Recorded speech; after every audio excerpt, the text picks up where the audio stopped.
it is good to see all of you lovely people again. Hope you're all doing well through the plague. But this mission starts with the hope in orbit around Acamar III. It's a very blue planet, obviously Class M. We notice as the planet spins that there's not too much land. It's mostly bluish water. But the name of this episode is Not Fair Terms, and we have an opening log from Commander Tuzon. Captain's log stardate 74689.15. The Hope has just arrived in the Acamar system, with our final destination being Acamar III, the seat of the government of the Acamarians. Commodore Zoll has tasked the Hope with establishing a relief center for those needing medical assistance from the front. The Commodore has sent new directives since we left Starbase 23. Instead of just a relief center, now we are in need of a fully operational relief hospital for the front line. I have sent a response to the Commodore stating that I will do my best for the relief hospital. While I'm meeting with the diplomatic representatives of the Acamarians, the Hope will once again serve as the hospital ship for the front. I have just called for the senior staff meeting. As we approach the planet, our intelligence officer can give me some pointers on how to negotiate with the Acamarians. With them not being Federation members, this may be more difficult than I would like as my first diplomatic mission. I also need to warn the medical division we have wounded headed our way. End log. And we move our first scene actually into the mess hall. So we're starting maybe an hour before the conference or the meeting that Tuzon just mentioned. And Sophanth, you found your way to the mess hall to get a bite to eat maybe before the meeting, and then you were going to start duty. So you're sitting there, and it's a pretty busy moment. Most people are getting ready for the next shift. And in this part of the ship, there are lots of coming and goings. But what's most interesting is the group of pilots that are at the far end of the room. They're not really eating. In fact, you see Chevelle and Rox. They're conversing very loudly, and next to them is Ensign Ian Delore. So let's hear about Mr. Ian. Yeah. Ensign Ian Delore is a fighter pilot here on the New Hope. He tends to stick to protocol sometimes, even with our new head of the CIC. If one would find him working on his fighter, you would find that it's exceptionally chromed out. Don't ask him why. He just thinks it's cool. And he's just kind of observing, then looks and sees the lieutenant commander and just kind of, gives like a one-handed wave.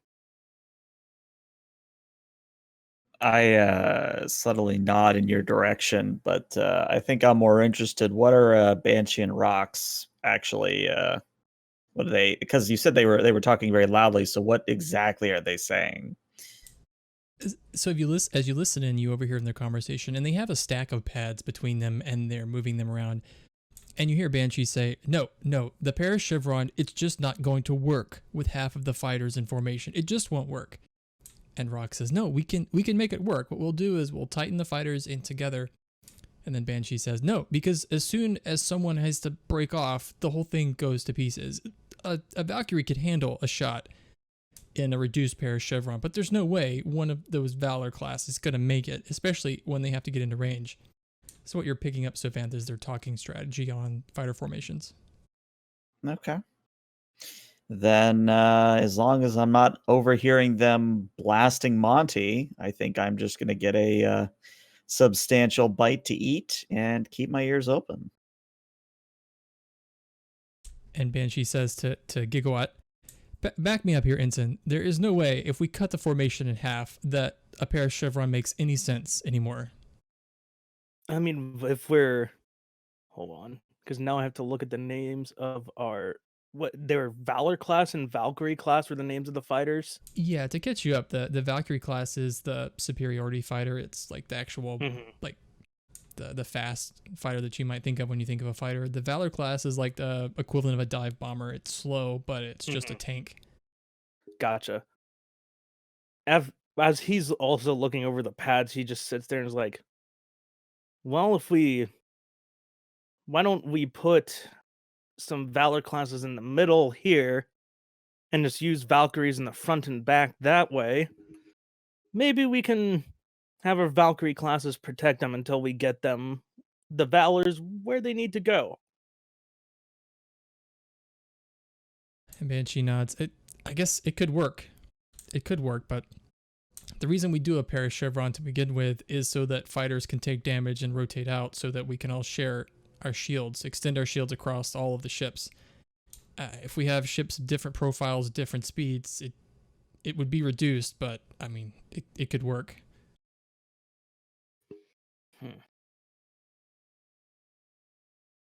Lieutenant Commander, and he'll kind of nod his head over at the XO. You got any opinions on our strategy here? Safanth finishes a chicken leg, neatly puts the bone down, takes a napkin, dabs her face, and walks on over and says, what exactly are you? And then I look at the pads, and she sort of doesn't grimace, but sort of narrows her eyes and says, well, of course, I think I've said this already, but I am not I don't really do the whole piloting thing. I mean, I barely passed my courses at the academy, but it occurs to me that with different profile fighters, why not turn that into a strength instead of a weakness? And Rox turns to you, Sophanth. Commander Sophanth, I've been wondering when I was going to run into you. Why don't you take a seat, you ugly daughter of a goat? Still bitter about losing all that cash, aren't you? I told you, until you give me a chance to win it back. If I gave you a chance to win it back, you'd owe me even more. No, I've been practicing my tell. I've got a new strategy. You're giving me your tell right now. Plus, it was the stars were out of alignment. There was that moon in the system that wasn't right. Just things weren't in my favor. But the next time we play, I'll get my Latin back. One moment. I walk over to a replicator and I say, Ferengi rules of acquisition, medium binding. And it materializes a decent looking copy of the Ferengi rules of acquisition. I walk back over and I say, read this. And then after you've committed it to memory, then maybe we can talk about you trying to win something back.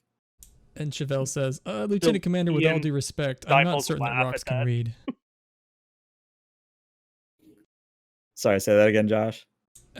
Chevelle says to you, Lieutenant Commander, with all due respect, I'm not very sure that Rox can actually read. Well, the good news is that we have a computer on this vessel. I'm sure that it could provide an audiobook version.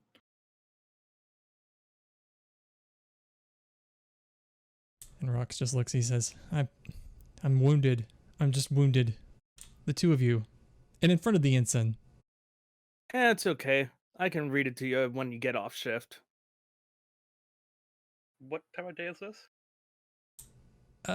What time of day would you like it to be? I'm thinking morning. Yeah, I'm thinking just before Alpha. Okay, there you go, morning. Passing the GM duties off to my players. Is it okay for Monty to walk in? I have a plan for Monty for the next scene because Monty might be in the CIC because he has incoming vessels, which will be our engineer. Okay. But if you have a supporting character you'd like to throw in? No. Safanth picks up one of the pads, maybe showing the formations they're doing, and says, now, military history, that I know. And usually when you have Well, when you have what are essentially giant tanks, one-shot tanks, aka the Valors, you stop thinking as a attack wing unit and you convert that thinking into an escort. Don't get me wrong, the Valkyries are great and all, but the mission should be for the Valors to deliver the payload, not for the Valkyries to earn their what is it you pilots call it? Ensign. What do you call it when you actually kill something? Is it a skull? Uh, that's what I call it. At least the three of us call it. Others might have other terms for it. Well, whatever the case, the job of the Valkyries is not to earn kills, it's to get the payload delivered. Because, And no offense, Valkyries are great and all, but a full-sized quantum torpedo does a hell of a lot more. actually, that reminds me, and he'll grab one of the pads because he sort of lights up when you talk about just like as an escort. And he pulls up what appears to be you would easily recognize ELH as like maybe like film from like probably Earth movies about World War II, about how like fighter planes would escort like bombing planes in order to drop bombs on certain locations. Mhm. And he kind of just points that out to you, like sort of like this. That was actually what I was going to suggest, Ensign, yes. All right, it's something we can certainly implement. I mean, worst case, if you feel the Valors are going too slow, I would recommend getting a very strong cable and towing them faster. And I say it so deadpan that you're not sure to joke, but then I crack a smile and I say, that or just get rocks chasing after some girl again. I'm sure either would work. Ah, either could work, yeah. I think I've been insulted enough in one night. There's no way I would chase after a girl. I would slowly pursue her. And that makes it all the more creepier. Well, fly boys, I believe is the proper term. Fly girls, whatever. Fly people. I'm going to go back to my meal because, this is a lot to maintain. Motioning at the horse body. Nice talking to you, Commander. And just sort of nod and go back to my my breakfast, which is literally 2 full chickens. And as you walk away, Sophanth, you hear Banshee say to Rox, "Okay, what the hell is a goat?" I believe it's an abbreviation. It stands for greatest of all time. And you're looking at him. And is that in reference to yourself, Ensign? Of course. And Rock says, this is coming from the guy that's painted his fighter bright and shiny, so everyone knows who to shoot first." Hey, you gotta make the flashy entrance if you want to get the job done.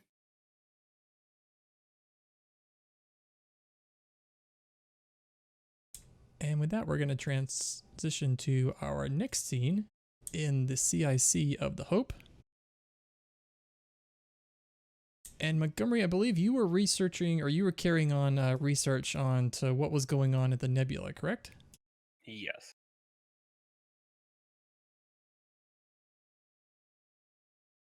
I have the handout here. Yeah. And you mentioned I had ships incoming? You do have a shuttle coming in that does have your engineer as a passenger, your chief engineer. All right. Well, while we're waiting for that there, I do want to run those readings against any other readings of vessels we may have come across via the Starbase database. So I want to try and do a little link up with them. So you make a link up to Starbase 234, which is near the furthest on the map east. Of course, it's not east because it's in space, but the furthest east along the Klingon border off by itself. And a few moments pass by, and materializing as a hologram in front of you is Captain Guerra, who is the commanding officer of Starbase 223. Captain. Yes, Lieutenant. Did you need something? We're kind of busy here. I need to request information to sensor logs of the starbase. I need to compare a energy trail of a warp signature. Okay. Ship leaving the starbase? Any ships recorded by or coming by the starbase or even passing by. Okay. That's a tremendous amount of data. Do you have a time stamp that you're looking for? I'll give him the timestamp for the vessels from the mining colony, telling us their ships have been going missing. So from that time to now. And he Don't know sends you how long that, and they've been missing. he's right. It's a bunch of vessels coming, mostly vessels going to Starbase 234. Are starships from Starfleet, the fleet that's nearby, going to resupply, and then also those dilithium ships are making like a back and forth to the Starbase. And then any ships on the edge of their sensors or anything like that? Not really, but their sensors have been primarily pointed across Klingon space. And what is unusual about the sensors going like pointed into Klingon territory is they're not really detecting anything. Okay. Thank you, Captain. Very good, Lieutenant. Unless you need anything else, I'm going to get back to work. Nothing else. Have a good day. And his hologram vanishes. So yeah, I'm gonna try and compare and have the computer run an algorithm to see if it can determine the size of the vessel. Not like the exact look of it, but just try to figure like, is this a galaxy class size? Is this a Borg cube size? Or is it a small shuttle we need to be on the lookout for? So what you've noticed that are missing are two vessels, and they're freighters, probably scale 5-ish each of them. And it looks like these freighters have made rendezvous to the starbase before, but it looks like it's their warp signatures, the ones that disappeared as they went into the nebula. They actually veered off from the travel route and went into the nebula themselves. So it's those two vessels. Okay.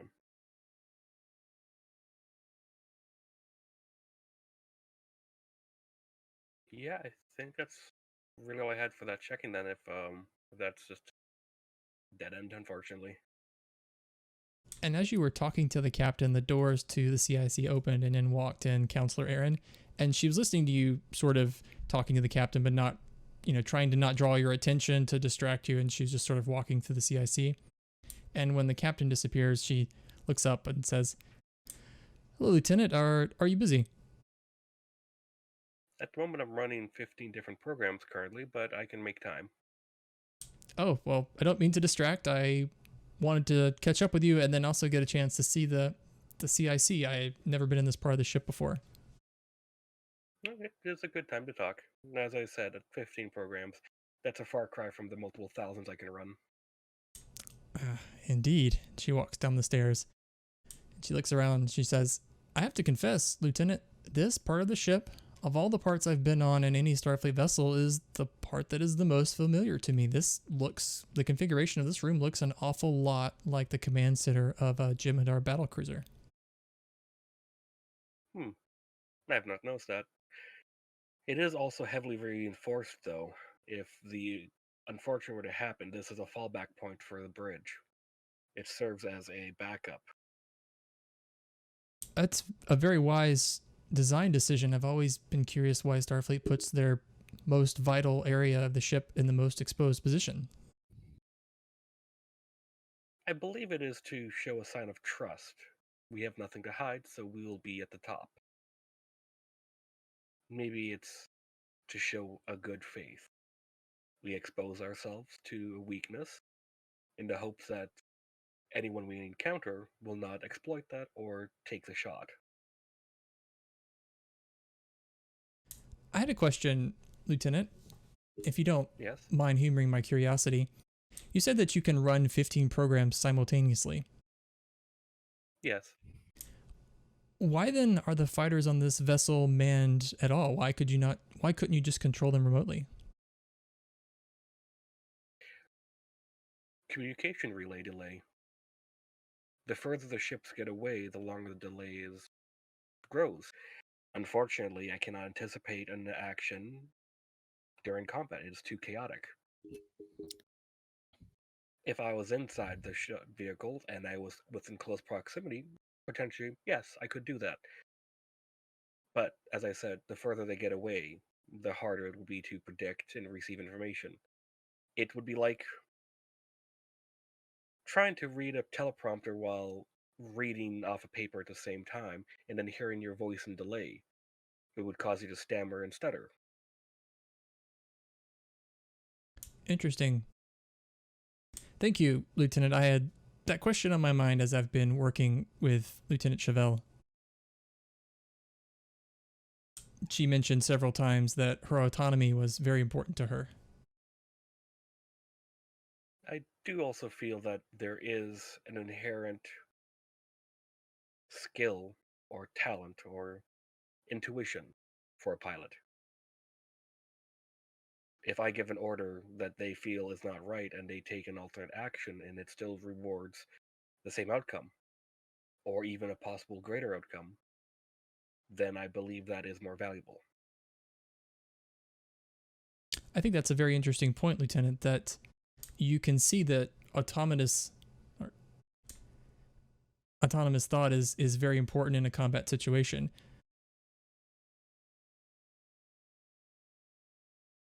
The lieutenant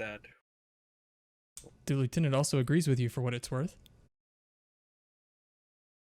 I'm glad to hear. And he'll delay for a second and he'll give a smile.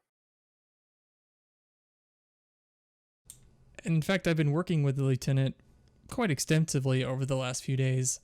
The trauma that you may have heard of, at least reference to her and her behavior towards you, is a loss that she experienced at the synthetic uprising on Mars. She lost a considerable number of her family. Yes, I looked over her personal file. And unfortunately, when she sees you, she sees the personification of that loss.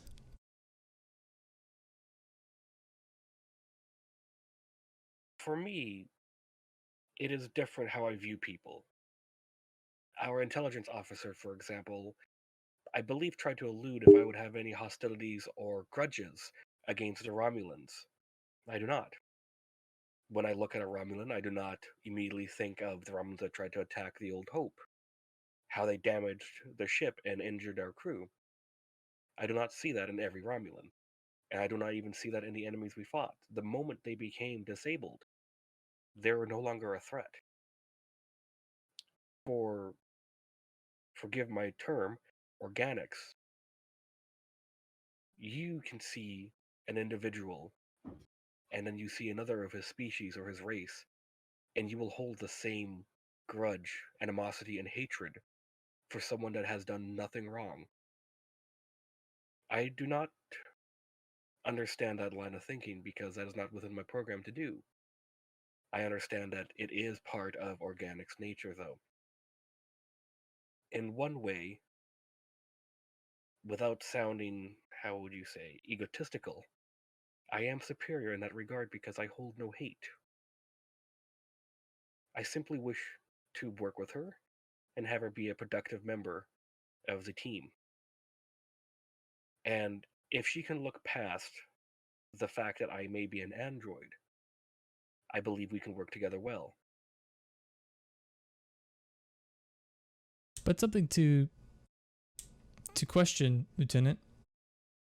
In your day-to-day programming, is it not common for your program to adjust to common factors? What I mean is, as you approach a door, you know to wait half a second for the door to register you to open. So you have learned behavior based on repeated experience. That is true. But I know where you're going with this line of thinking. I do not strike the door when it does not open for me, though. I do not lash out at the door. It is simply a door. In that you are correct, and I'm not trying to justify Chevelle's behavior, just trying to understand it. As long as she's able to follow orders, I will have no issues with her personal distrust of me, but as long as she's able to follow orders. I believe that she can grow. I believe that it will be difficult for her.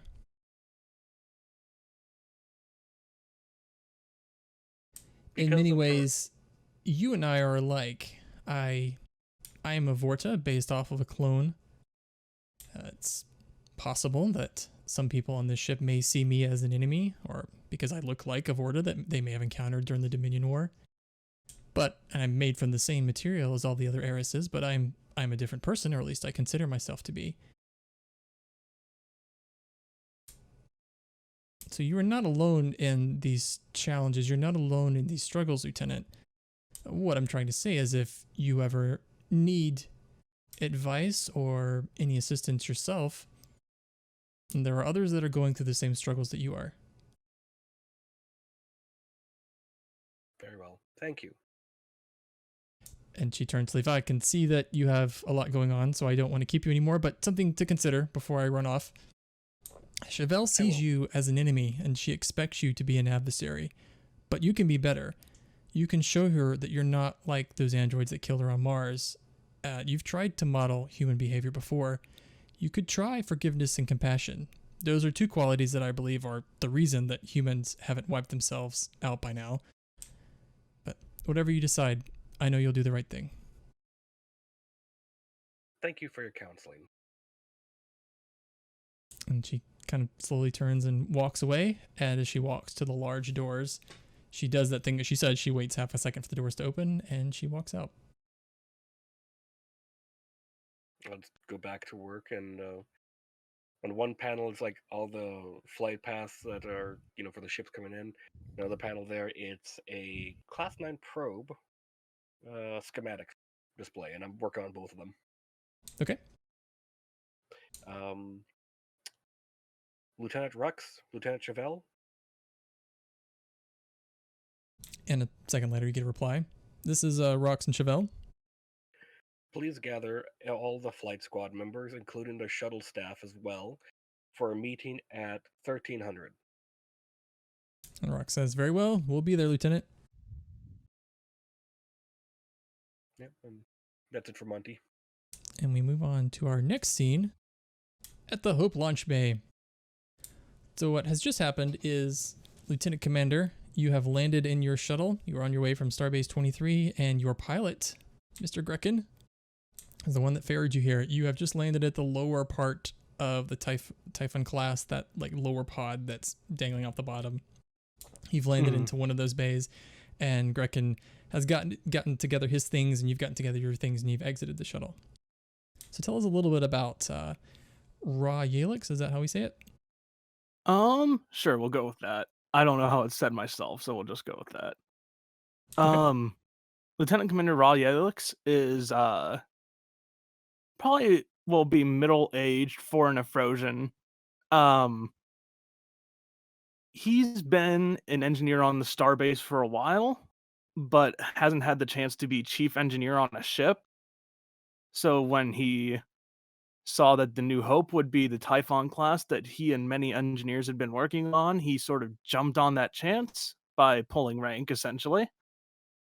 And he's excited to be here. He's more of a you'll find out what kind of engineer he is as time goes on. And Grecken turns to you as you step off the shuttle. Well, Lieutenant Commander, I guess you've got a meeting to go to. I'm gonna go find where they keep the hooch on this ship.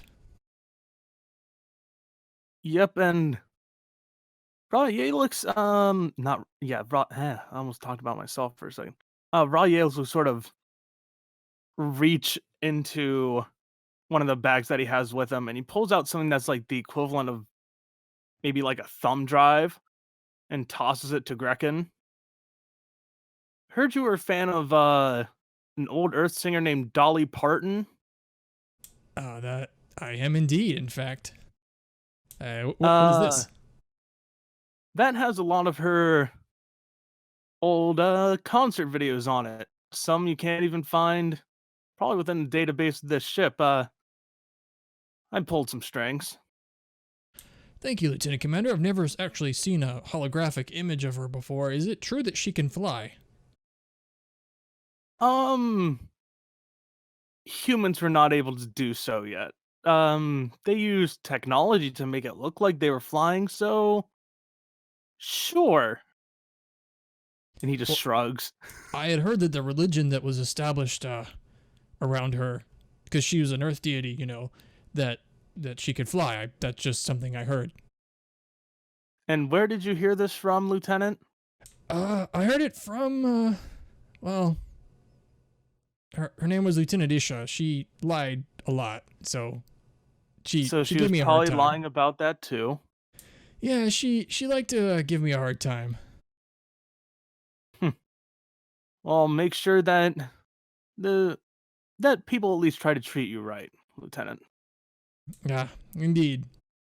Well, Lieutenant Commander, I'm not going to keep you anymore. I've just got a notice about another meeting with Mr. Montgomery, who now apparently I need to call Sir because he's now my boss. Interesting.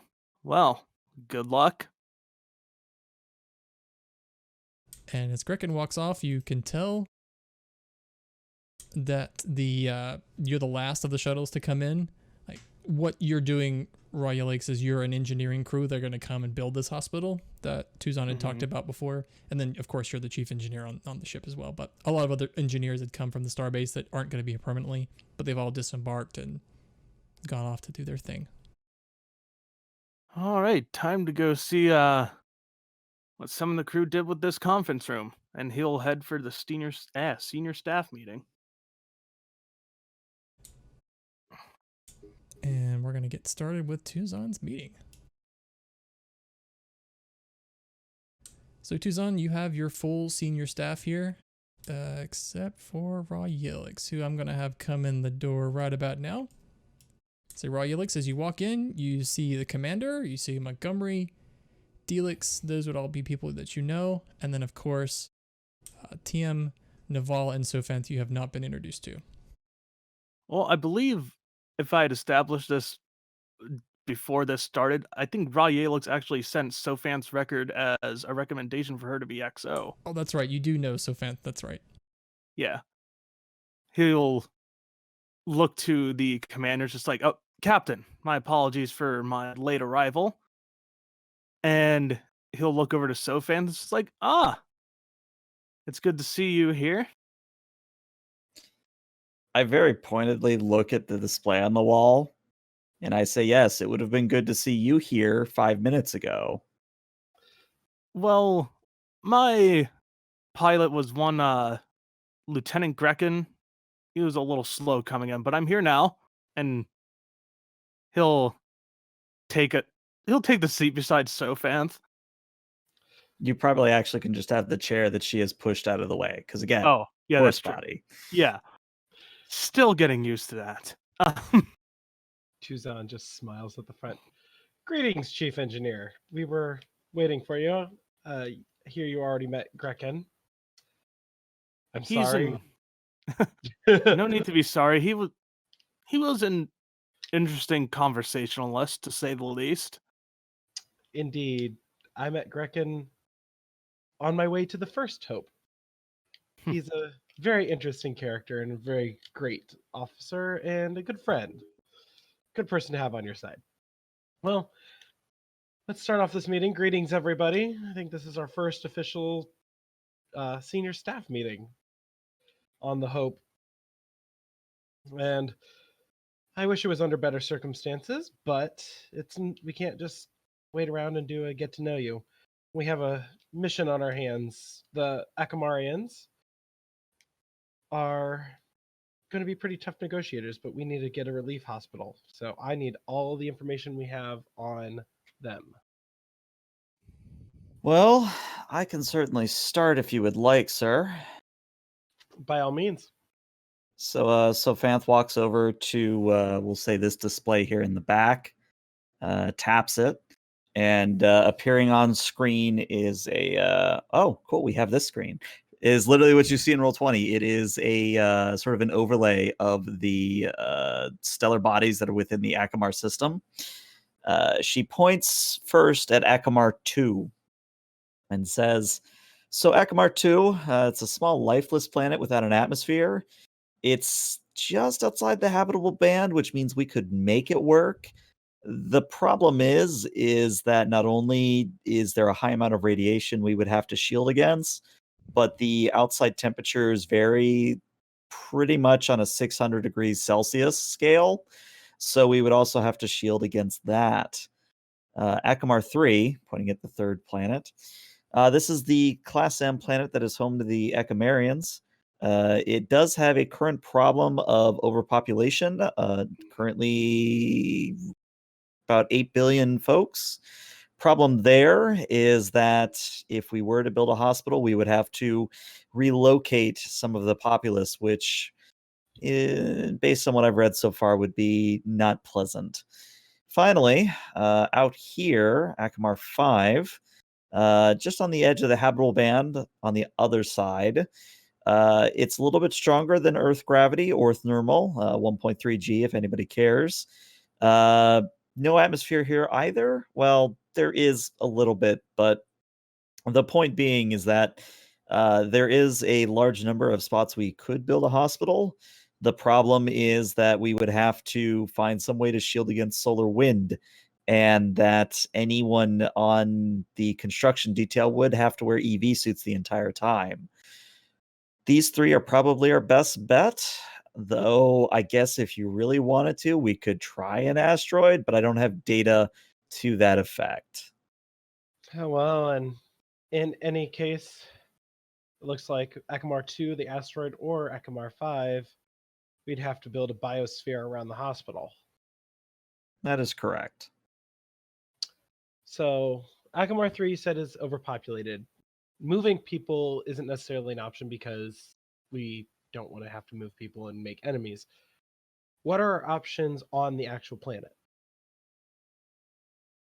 And If Naval I speaks up. may, I would like to add in, Commander, that this entire sector is not a Federation, not allied by the Federation. They are completely under the jurisdiction of the Acamarians located on Acamar III.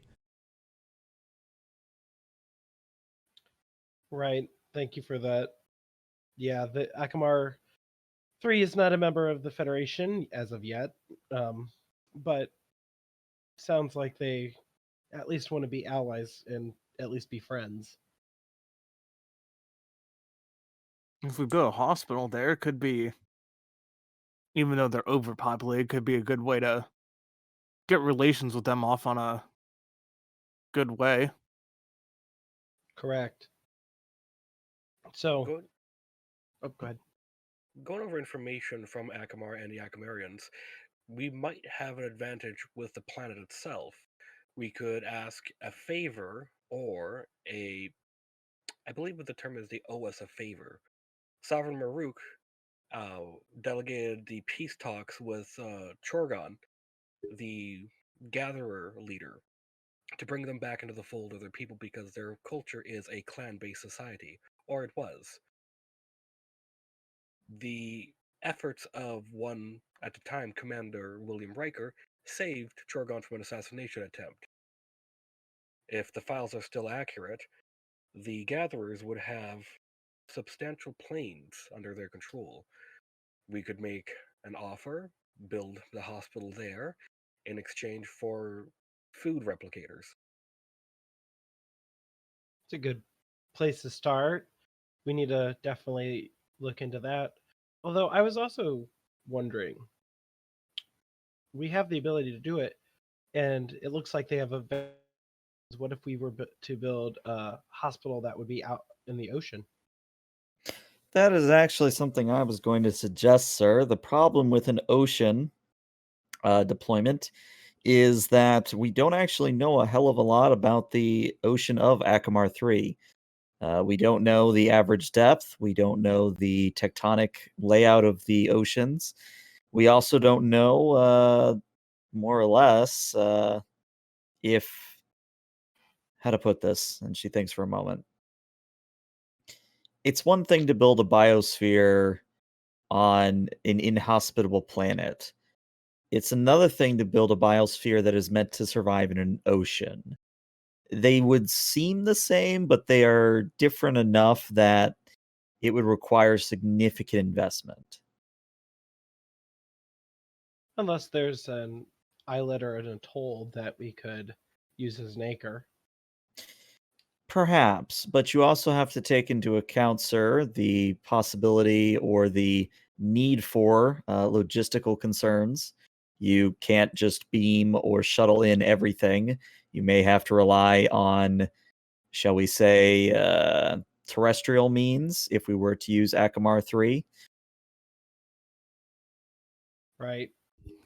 It's definitely going to be an interesting talk with them. Speaking of which, do we know who the delegation is going to be that we are going to be negotiating with?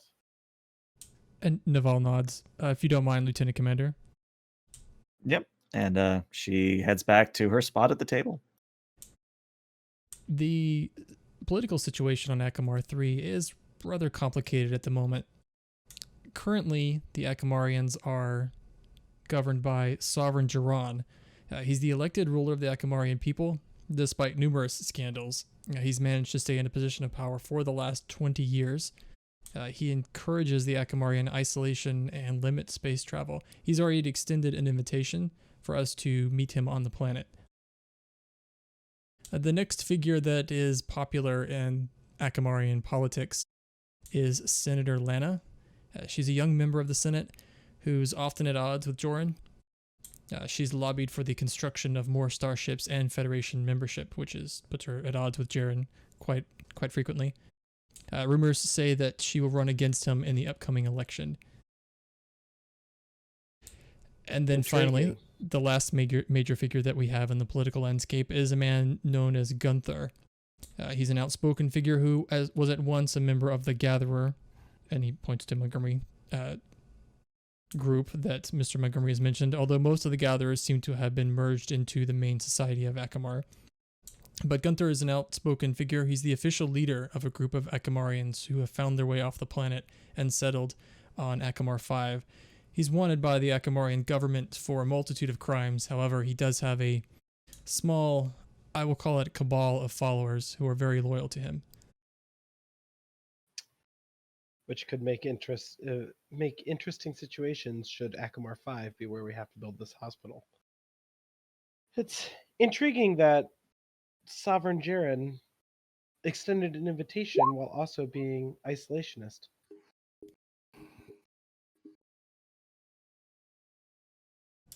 I would proceed with caution, Commander. In tracking my records of the Sovereign, there have been numerous scandals that he has cleverly managed to avoid. He seems to be quite an adept politician. Indeed, something that unfortunately I am not. I am a doctor. However, as a doctor, I can get some more insight on people. Speaking of which, is a good segue. Dr. Delix, you and your team are going to have to start being prepared. Since the hospital is needing to be built, there are a multitude of injured out there that are going to be coming this way, whether the hospital is built immediately or not.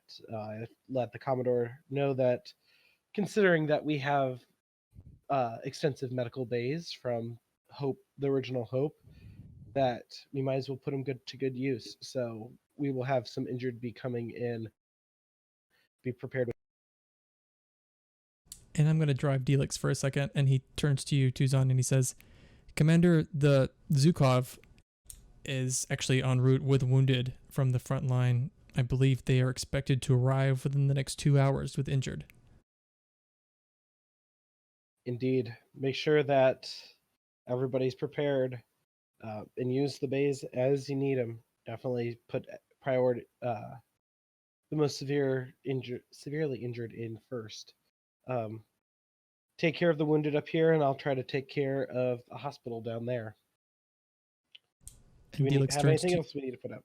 Delix turns to you, Sofant, and he says, and I believe, Lieutenant Commander, you might know the acting commanding officer of the Zukov, a Lieutenant Commander Jane Bergen. Apparently the two of you served together in the Glasgow. We did, yes. How's he doing? I believe she is doing well. Although, my apologies. It's been one of those mornings where my brain still hasn't quite caught up to the rest of me. No, I understand. She's the acting captain. From what I understand, she was pretty far down on the command staff. That might speak to the losses they've suffered. Well, from what I remember, out of character, I'm reminding myself.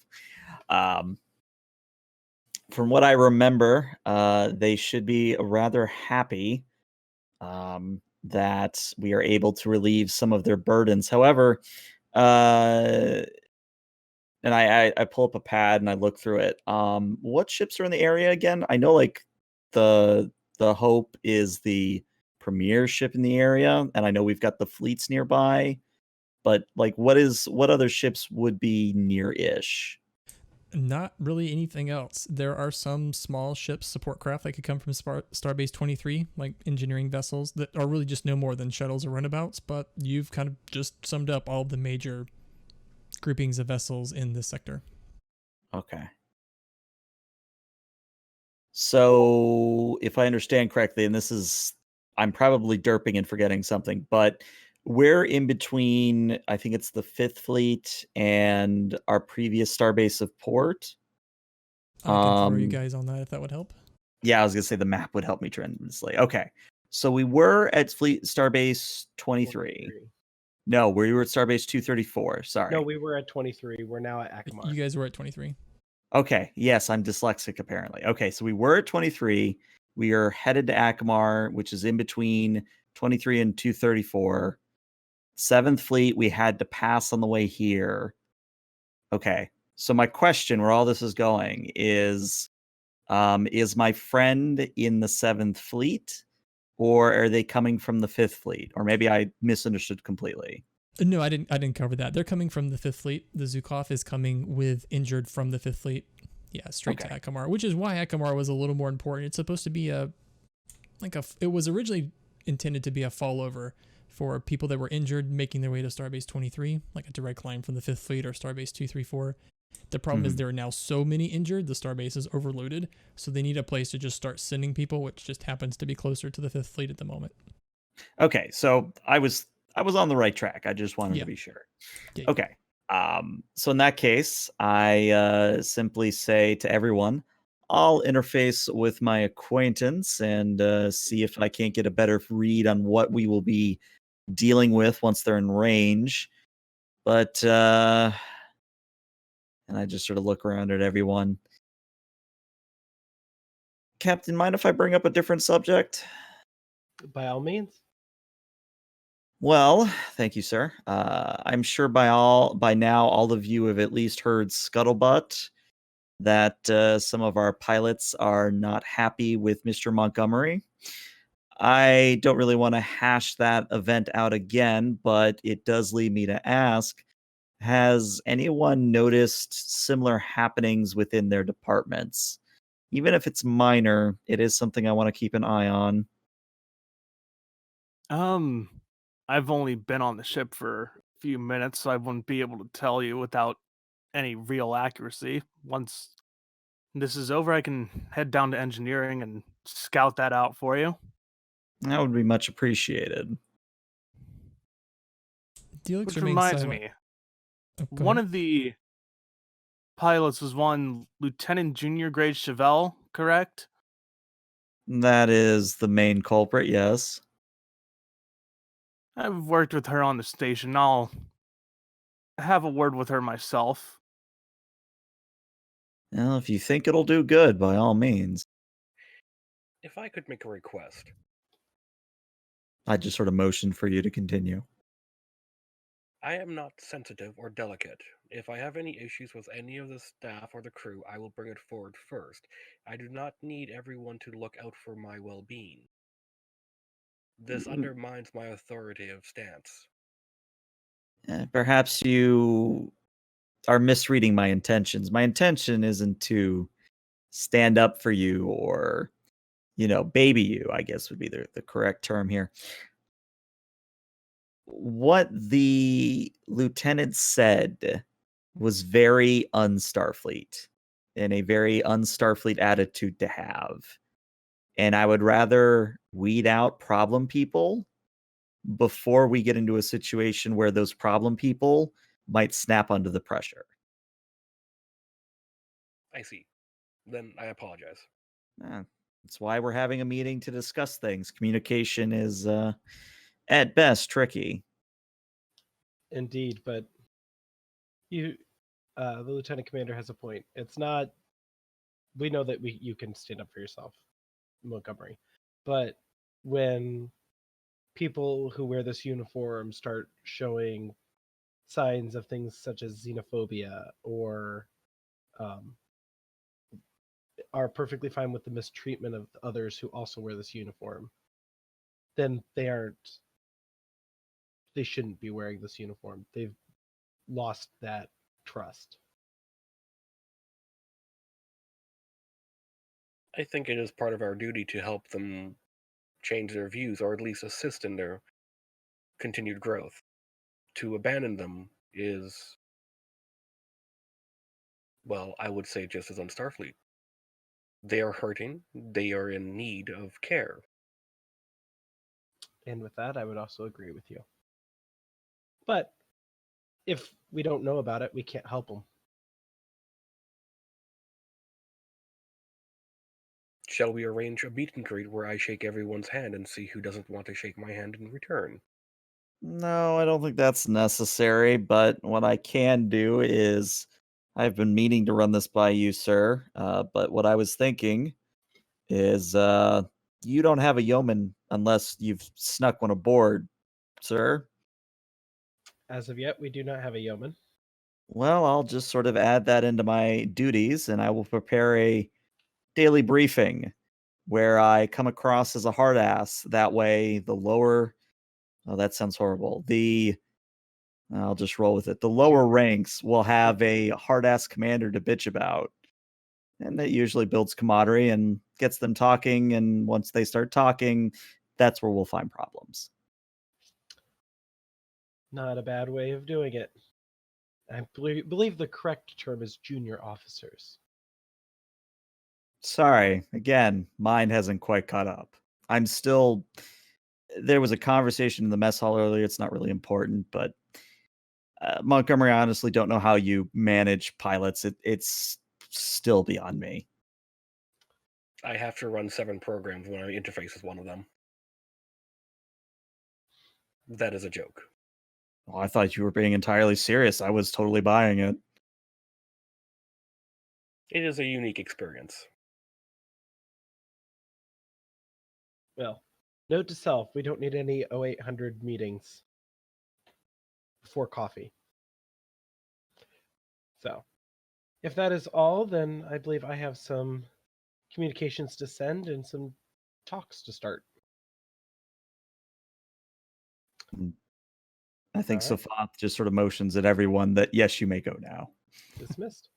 And as everyone is leaving, TM stops and he says, Edon, please tell me that you're planning on taking a security detachment down to the planet.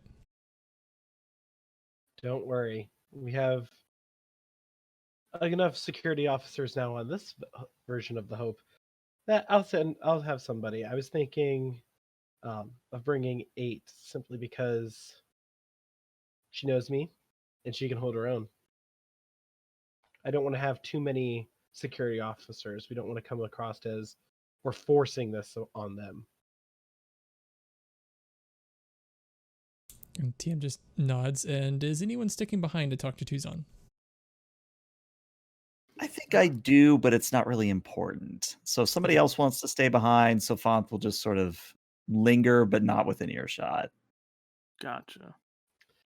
I would probably wave down Ra Yalix, Okay. Chief Engineer. Yes. I wanted to come on over. Wanted to say welcome aboard. I stand up to shake your hand. And I'll gladly take it. I hear tell That's- that you were instrumental in putting this ship together. Yes, well, frankly, it took a lot of kissing ass to the Commodore, but we got it done. Well, that means that if anything goes wrong, we get to blame you. Very much true. Well, have fun in engineering. You'll Yep, get to meet and some very interesting characters. yes, there was one Ensign Monday on the roster? Oh yes, Monday. Oh, He's one of our favorite officers. Monday did transfer to shuttle maintenance. Well, I mean, you're still under my jurisdiction, so I think he's actually under Monty's now. And there's a reason for that. Yeah, he's kind of between the two. But and one Lieutenant Loggins. I like him. careful, he was our previous chief. But this is a totally different animal than the Olympic class. So your expertise and knowledge of of a vessel this intricate will be crucial for the success of the ship. Of course. And at this point he'll turn to Lieutenant Montgomery, who he hasn't really formally introduced himself to, and sort of reaches out a hand. Lieutenant, I'm looking forward to working with you. Oh, I thought I had left when the meeting was dismissed. Sorry. Oh, Oh, you can. I left the main people and took the extras out, but you could have left. Yeah, no, I'll stay there. Just because he I'm like, just I'm now reaches out suddenly. he just reaches out a hand and there's no one there. Yeah, I just like slowly fade away. No, he'll take your hand and shake it. It's a pleasure to meet you. And you as well. Well, if you'll excuse me, sirs, and if nobody stops him, he'll head down to engineering. Nope. I just nod and, like in a dismissive way, have a good day. And you as well. So I believe we have two paths coming along. So they're probably, so Vent, you said you might want to stay on the ship because the Zukov is going to catch up with you guys soon. And I think Tuzon, you said you were taking a group down to the planet. Yes, but I think Sophanth wanted to bring something up after the meeting. Oh, okay. Yeah, just it's real quick. When everyone's gone, Sophanth sort of walks up to Tuzon and says, "Do you think I was out of line calling them the junior officers lower earlier?" No, not at all. I'm just. It's early in the morning. I think we're all a little cheeky and slow to use proper terms. I do worry about such things, especially given my unique culture that I come from. I don't know how much you know about my species, but we are very regimented, and let's just say that I sometimes find old biases seeping in. That's understandable. If you ever need to talk, my door's always open.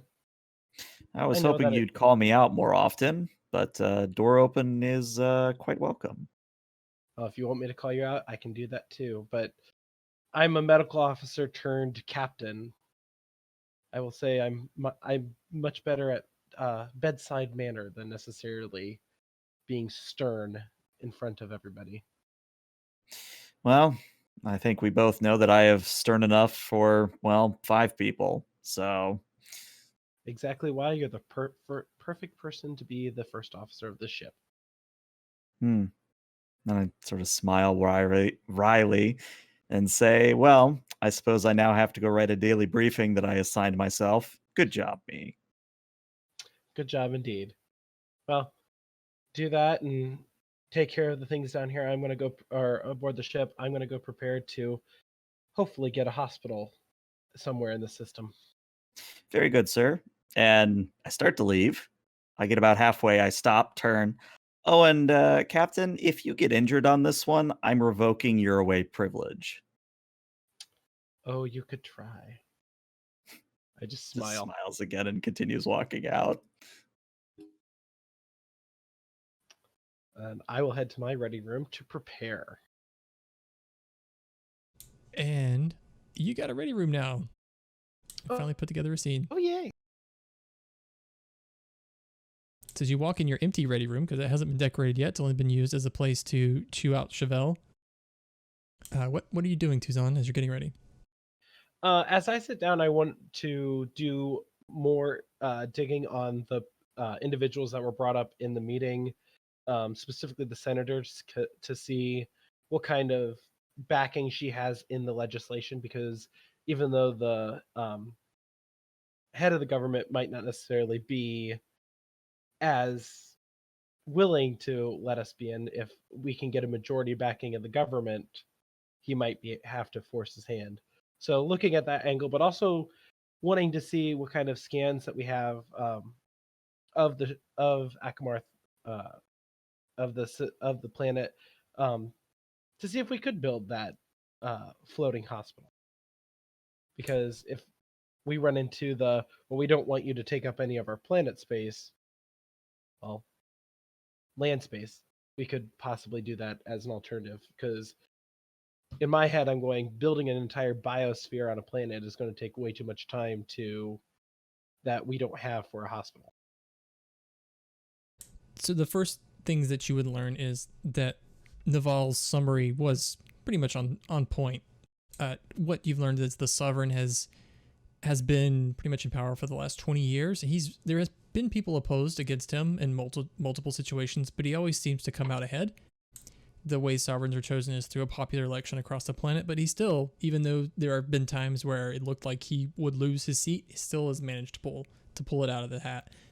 The Senator Lana, she's younger. She's much more outspoken about going outside of Acamar to get help to start building starships, because that Acamarians really don't have many ships. And in fact, the Sovereign has gone out of his way to make sure they don't build more. But the Senator she's running, there's at least rumors that she's going to run against him at their election, which is at the end of next year. So it's still quite a ways away. But they're regularly at odds, the Senator and the Sovereign, mostly because she is diametrically opposed to his beliefs in most all cases.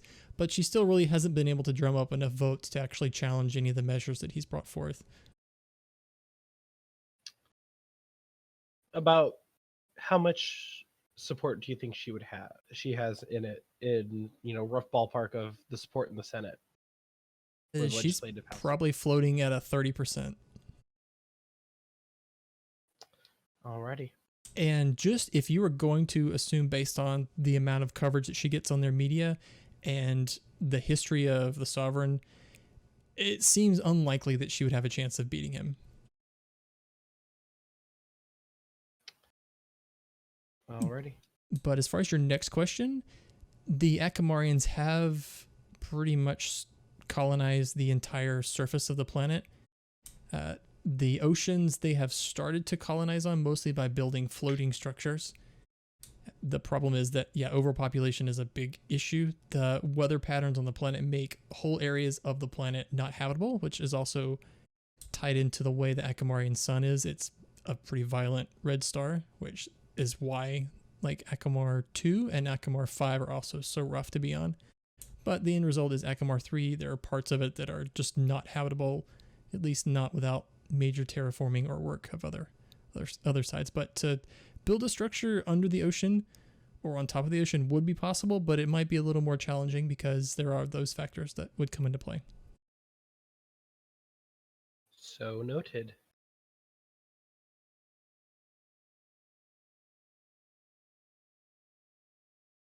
All right. Yep. I'm just making notes and trying to figure out how I'm going to do my first diplomatic run.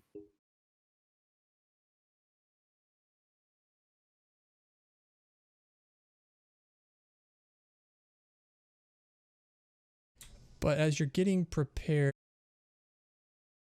your door beeps and someone wants to come in. Enter. And in steps Therese. Jairus, thank you. I always get it wrong, sorry. Yeah. I just turned to him. Jairus. Come on in. What can I do for you? And he takes a seat. So I didn't want to bring this up with the rest of the staff, Edon, but we could just go down there and tell these people we're building a hospital. We could. Completely possible. But we wouldn't make allies in that situation. We don't need more enemies to fight. And if we go in just saying we're going to do this, well, that's all we're going to do is create enemies. Is that really our job, though, to clean up the diplomatic situation here, though. We have a task, and we have so many other things that need our attention. This is true, but no task is irrelevant. If we just come in here and say we're going to build something, well, we're going to create enemies. And even at this moment, the point that Sovereign Jiren was the one that extended the invitation first is interesting, seeing his track record. But we also don't want to create enemies of the Akamarian, because that could just fall into the Klingons' favor and hurt the war effort up close. We don't want to create a domino effect that puts us losing this war. I just have a bad feeling about this entire situation, and I don't know if it's all the losses with the Klingons lately, but just I don't know. I would feel more comfortable if you'd let me send a full security force with you. I think it'll be okay. Ada's very, very capable. She's the one that managed to make it so that the Hope, the Olympic class, managed to survive against a Romulan warbird. She's very skilled. I have no doubt that she will be fine, and we will be fine. We don't want to come off again as we are forcing this upon them. It has to be their choice. Okay, if you think they're capable, I'm just thinking back to when you contacted me before, when you were on the Last Hope, and you said you felt like no one had your back. Well, I understand that, and I appreciate that you have my back. And seeing how this crew is interacting, it seems like we have a lot of people that are in my court, but I'm still new to being a captain. This is going to be a very interesting dynamic for the first little bit. But I know you have your tasks up here, and if we're going to have wounded come in, your security officers, your details are going to have a lot of things on their hands, because I'm certain you're going to want to screen them as they come in. Well, in that ship, the Zukov, it's not the most combat capable vessel in the fleet. I'd be interested to see what it looks like. From what the report said, it looks very beat up. So we'll see. Well, in that case, I think you and our new chief engineer might have some repair work that we need to do. But all right, I see there's no shaking your resolve that you've made your decision about the security team. Just watch out there, and just let it be known to those Akamarians that if they try anything, you have a ship in orbit with lots of photon torpedoes. I know. Well, we also have a whole ship inbound with injured. And as I remember, you might be security now, but you're still pretty good with a hypo spray and a medical tricorder. And indeed, and like I said, we already have injured on their way. The Zukov is going to be here soon, and they're not the first ship. So the longer this takes, the more this problem is going to compound itself. We also have ships inbound with supplies to build the hospital, so we're also on a time crunch there. And he stands up and he turns to walk away, and he says, okay, I'll let you get to it, but yeah, just bring good people with you down there. I will. Don't worry. I'll see you at dinner tonight. And he turns and he walks out. I'm going to call 8 up to my ready room. Commander Tuzon to 8 of 13. Go ahead, Captain. Could you come up and join me in my reading room? We have a mission. Of course, I'll make my way up post haste. And some moments off screen pass, and 8, you find yourself in the ready room. 8, I'm bringing you down as my security detail. Oh. If you don't mind my asking, Captain, why not bring the chief of security with you instead of myself? Well, as much as I enjoy Jarrus's company, he wants to have me have a full security detail, and I assured him that 8 is the one that saved us from a Romulan warbird. She can take care of anything. I also didn't want to go down with the full security detail, knowing that we need to win these people over. And Jarrus and I were friends in the academy, in the medical academy. If we have injured coming in, like we do, a ship en route already, and that's not the only one, his expertise is going to be needed up here for the medical. I see. In that case, I guess I should get ready. Should I be wearing my operations yellow, or should I change it to something a bit more uh diplomatic? Um, I think Operations Yellow will work. I'm going to be in diplomatic garb, but you're essentially my bodyguard. I see. Um, I'll try and change into something a little more, I don't want to say appropriate, but I think I'd Presentable. actually like to dress up a bit. Understood. Well, get around here quick. We're gonna meet me in the transporter bay in roughly 30 minutes. We're gonna go down and meet the sovereign Jaren. I'll be there in 20, and she'll run out the door. I just look as the door closes behind her. Well, I didn't mean you had to run. And the next scene, we move on to the Bridge of the Hope. And Sophanth, as you're here present on the bridge, you've just gotten a report from Mr. TM, who just took his position after leaving the captain's ready room, that the Zukov is entering the system, and she's hailed you. On screen. And TM looks up. Lieutenant Commander, we're getting audio only. That's odd. Is it a communication problem? It sounds like it. Well, put it through. And there's some static as I'm saying this, but you hear, Hope, this is Zukov entering the system. Zukov, this is Lieutenant Commander Sophanth.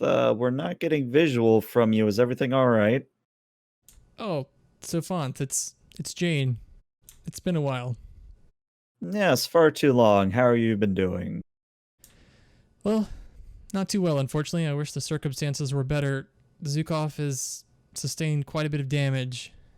We plan on entering orbit of Acamar III within minutes. And unfortunately, we're carrying a lot of wounded from the rest of the fleet. Real quick, I look. Can we go back to the system map real quick? Yes.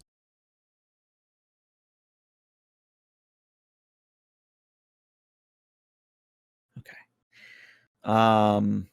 So I say back, negative on that Zukov. We need you to wait somewhere near the asteroid field. The hospital has not been set up yet, and I do not want to spook the people of Acamar III. And a moment passes, and then Bergen replies, we can do that, Hope. I'd really like to not enter the asteroid field if at all possible. Our navigation isn't exactly what it should be, but we can hold position just outside the asteroid field. One moment. I motion to mute our end, and I say to the bridge so that anyone can answer. Tell me, what is the capacity of the Hope's medical facilities? Comparable to that of the old Hope. I mean, actual numbers, if you could. No, GM, I'm going to need actual numbers. Actual numbers would be like 2,000, like quite a bit. Okay. So I get that answer, and I say, and the complement of the Zukov is? So Montgomery, what you can tell definitely on your scanners is the Zukov is an ambassador class.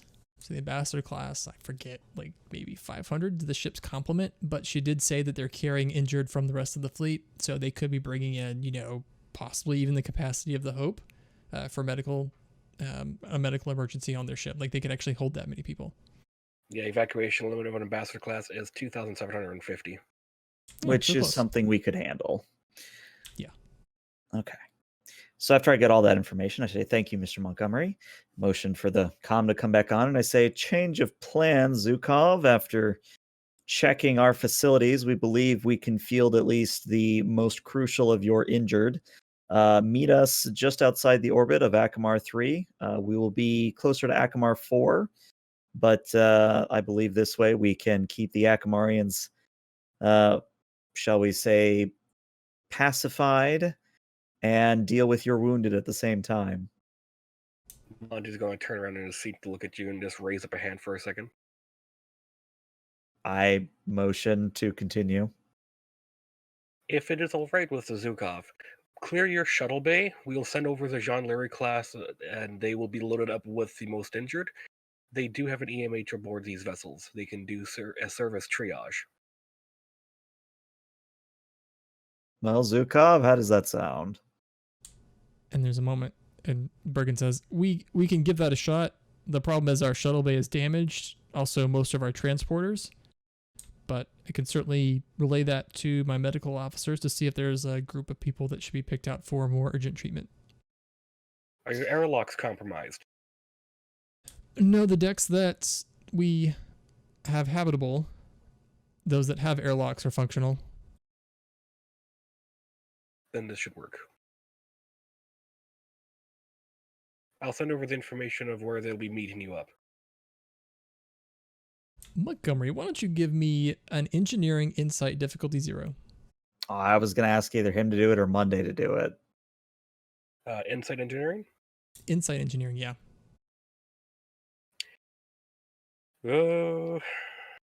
Strategy and tactics for focus? Yeah, I think so. And since it's an insight, is it insight that I get that on, or is it a reason? No, it's a reason. Okay. The difficulty 0. There you go. 2 momentum. Hey. So a few things popped out in your mind, Montgomery, as this conversation has gone on. First of all, it's a ambassador class, which at this point, if we're still in 2399, the ambassador class is at least 50 years old. Very old ship to be serving at all, especially in a combat situation. And she mentioned several decks that were not habitable. This ship is probably not in a very good state. Damn. Commander, I'm also going to deploy the Edison vessels. They'll start rendering assistance on the outside of the ship doing repairs. We Very should good. get together an engineering team, though, and coordinate that with the new chief. Let's wrap up this call with the Zukov, and we will do just that. Do you need any other assistance, Zukov? And the moment passes again as the communication system catches up, and Bergen says, well, I could use a drink and a warm shower. Well, I can't do anything about the shower, but I will send along one of our finest bottles. Sounds good. And I believe, Sophanth, that you owe me a round of Dabo. I mean, you sound bruised and battered. I'd hate for you to be even more so. And she chuckles. Fair enough, fair enough. I've been beaten quite heavily by the Klingons lately. No need to continue the abuse, I guess. Though I will say, there is a certain lieutenant junior grade that I think you could beat quite well. And she says, oh, look forward to some R&R. It hasn't been very friendly at the front. Understood, Zukov. We will be with you shortly. Hope out. And then, before I, excuse me, oh God, now I have a frog in my throat. Before I start giving orders to get engineering teams anywhere, I look to Montgomery and I say, Mr. Montgomery, based on what you know of the Zukov, and then I simply say this not as a means of concern, but is it possible that there's more play here? If they're at capacity and already lost several decks due to life support failure, it could mean that the evacuation limit has been exceeded and it's now taxing their life support. We could run a deeper scan of the vessel to ensure that there's nothing amiss, but that was also something that crossed my mind. This would not be an unorthodox attempt by the Klingons to send in a bait ship. Yes, especially with the sense that they were not able to do visual communication. Don't get me wrong, I'm willing to believe that they simply have been damaged, but what's the human expression? Better safe than sorry? I believe so. That was another reason why I wanted to attempt to use the airlocks. They will connect directly to the ship's systems, as they have to work in tandem with the computer to cycle through the environment. This would allow us direct access to the systems to a limited degree, as long as they're not aware. But we could do an in-depth scan, but they might. They would pick up the in-depth scan, I know what you mean. We could pass it off as an engineering scan. Do it. I trust your discretion on this matter. And if you find anything alarming, you have full discretion to basically turn us up to red alert if need be. Very well. Montgomery, One did you- other thing, Go ahead. in case, and I say this more with a smile on my face, in case everything is above board and we don't have to worry about those things. And I would consider this a personal favor, Montgomery. Can you have a certain Rox pilot? Can you maybe steer him towards the Zukov? Understood. Very good. And then, yeah, Savanth just sort of clasps her hands before her, sort of stomach level, and just stands there waiting for something to explode, because I'm sure something is. And I will commence a scan. Okay.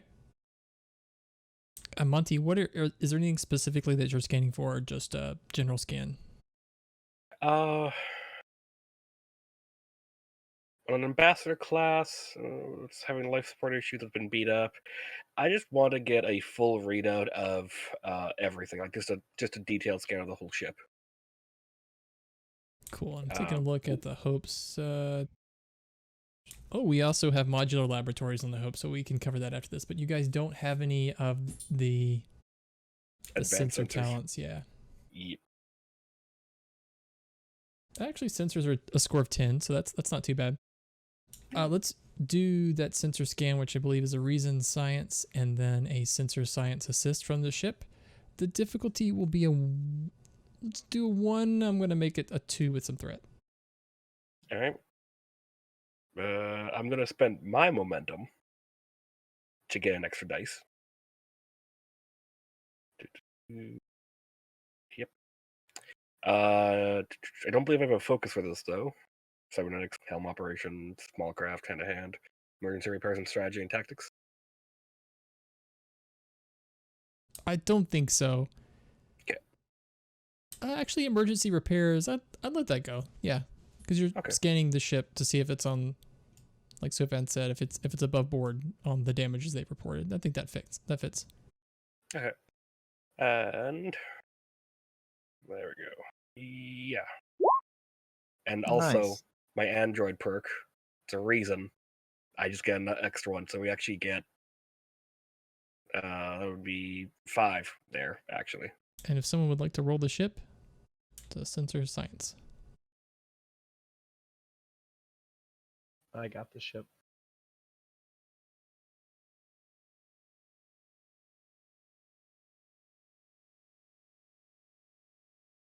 Hooray for positronic brain.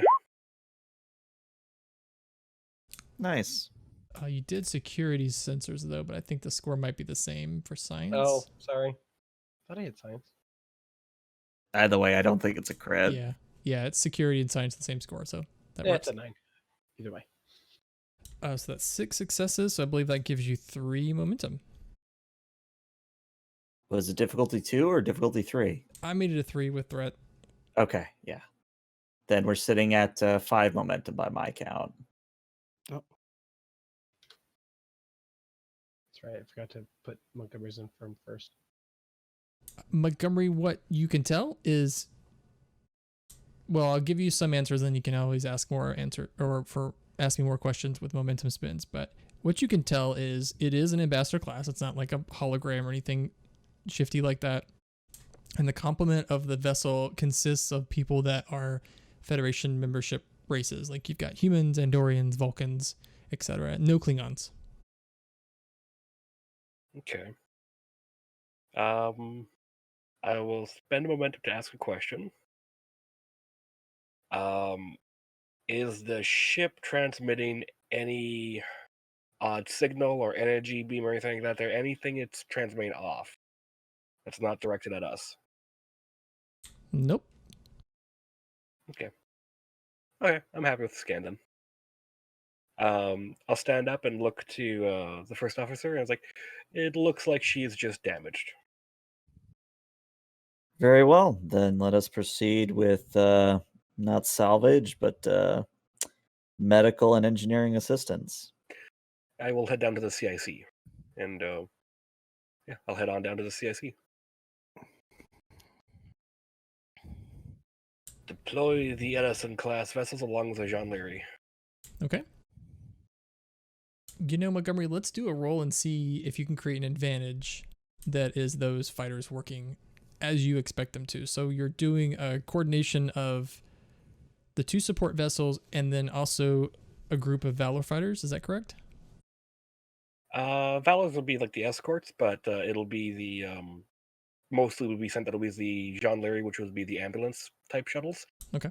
And then the Edisons would be the basically our newer worker bees. Okay.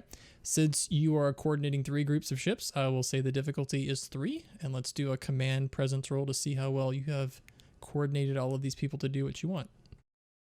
Is that the crisis management thing? Is that under command?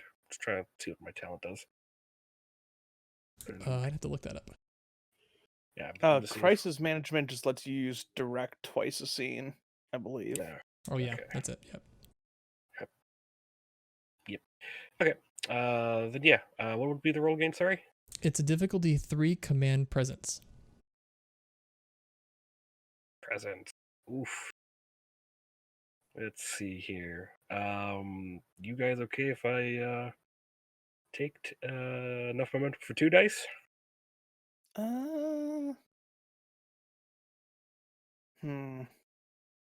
I mean, just don't threat bomb him. Because I would be shooting for a 10. My presence is a 7. I mean, I believe. Sure. Okay. The name That'll of be your 3 ship is the dice. Hope. Hey guys, have some hope. Strategy tactics as a focus. Yeah, I think so. Okay. And complication range, no increase there. No, that's a good idea, but I won't throw that at you. Okay. Okay. Well, let's see.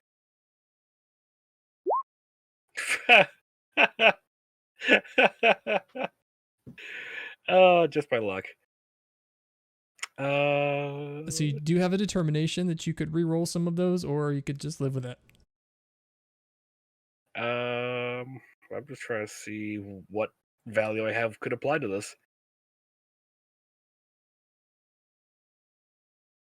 I don't think I have a value that can apply.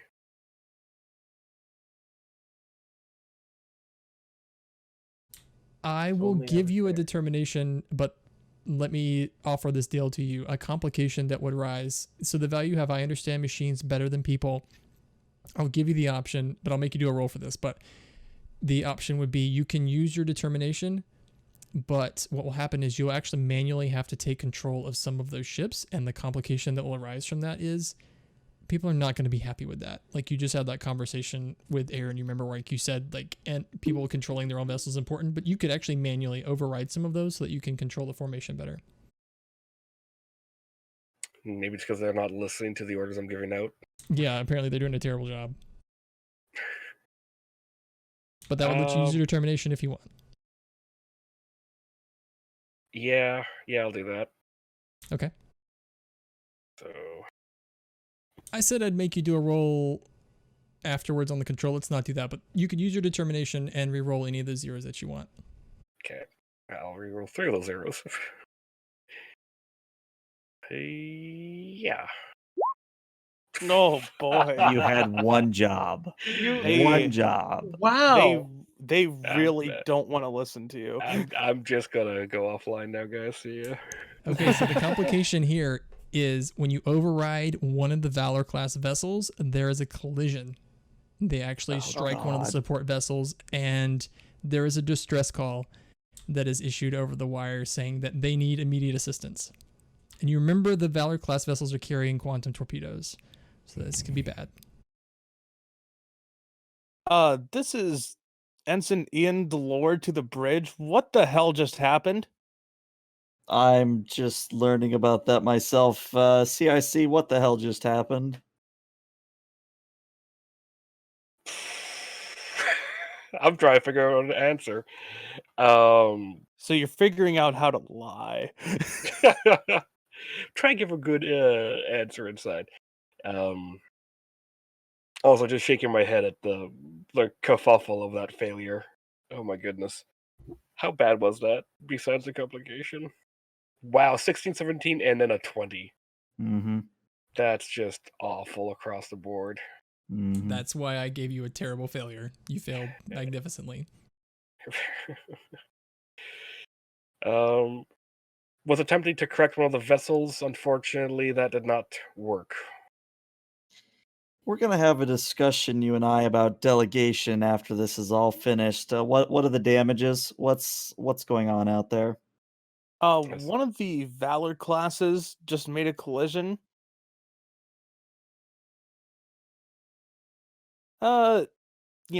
Quantum torpedo, the like. Is the torpedo in any danger of exploding? Would Ensign Ian be able to tell from there? From where he would be in that formation? I'd say Ian could take a look, and you don't see any immediate danger. What happened was perhaps the Valor class was flying a tight formation, but maybe too tight to one of the support ships, and it hit, and there's damage to both vessels. It's just immediately what comes to mind is when those ships take damage. So they're maintenance hogs anyway. So the faith that a Valkyrie pilot would have in a Valor ship is not very much. Like you guys look down on them almost as like worst quality vessels to begin with. But immediately, Sure. this kind of damage to this ship, your mind goes to the highly explosive ordnance these vessels are carrying. You don't think so, but it's always possible.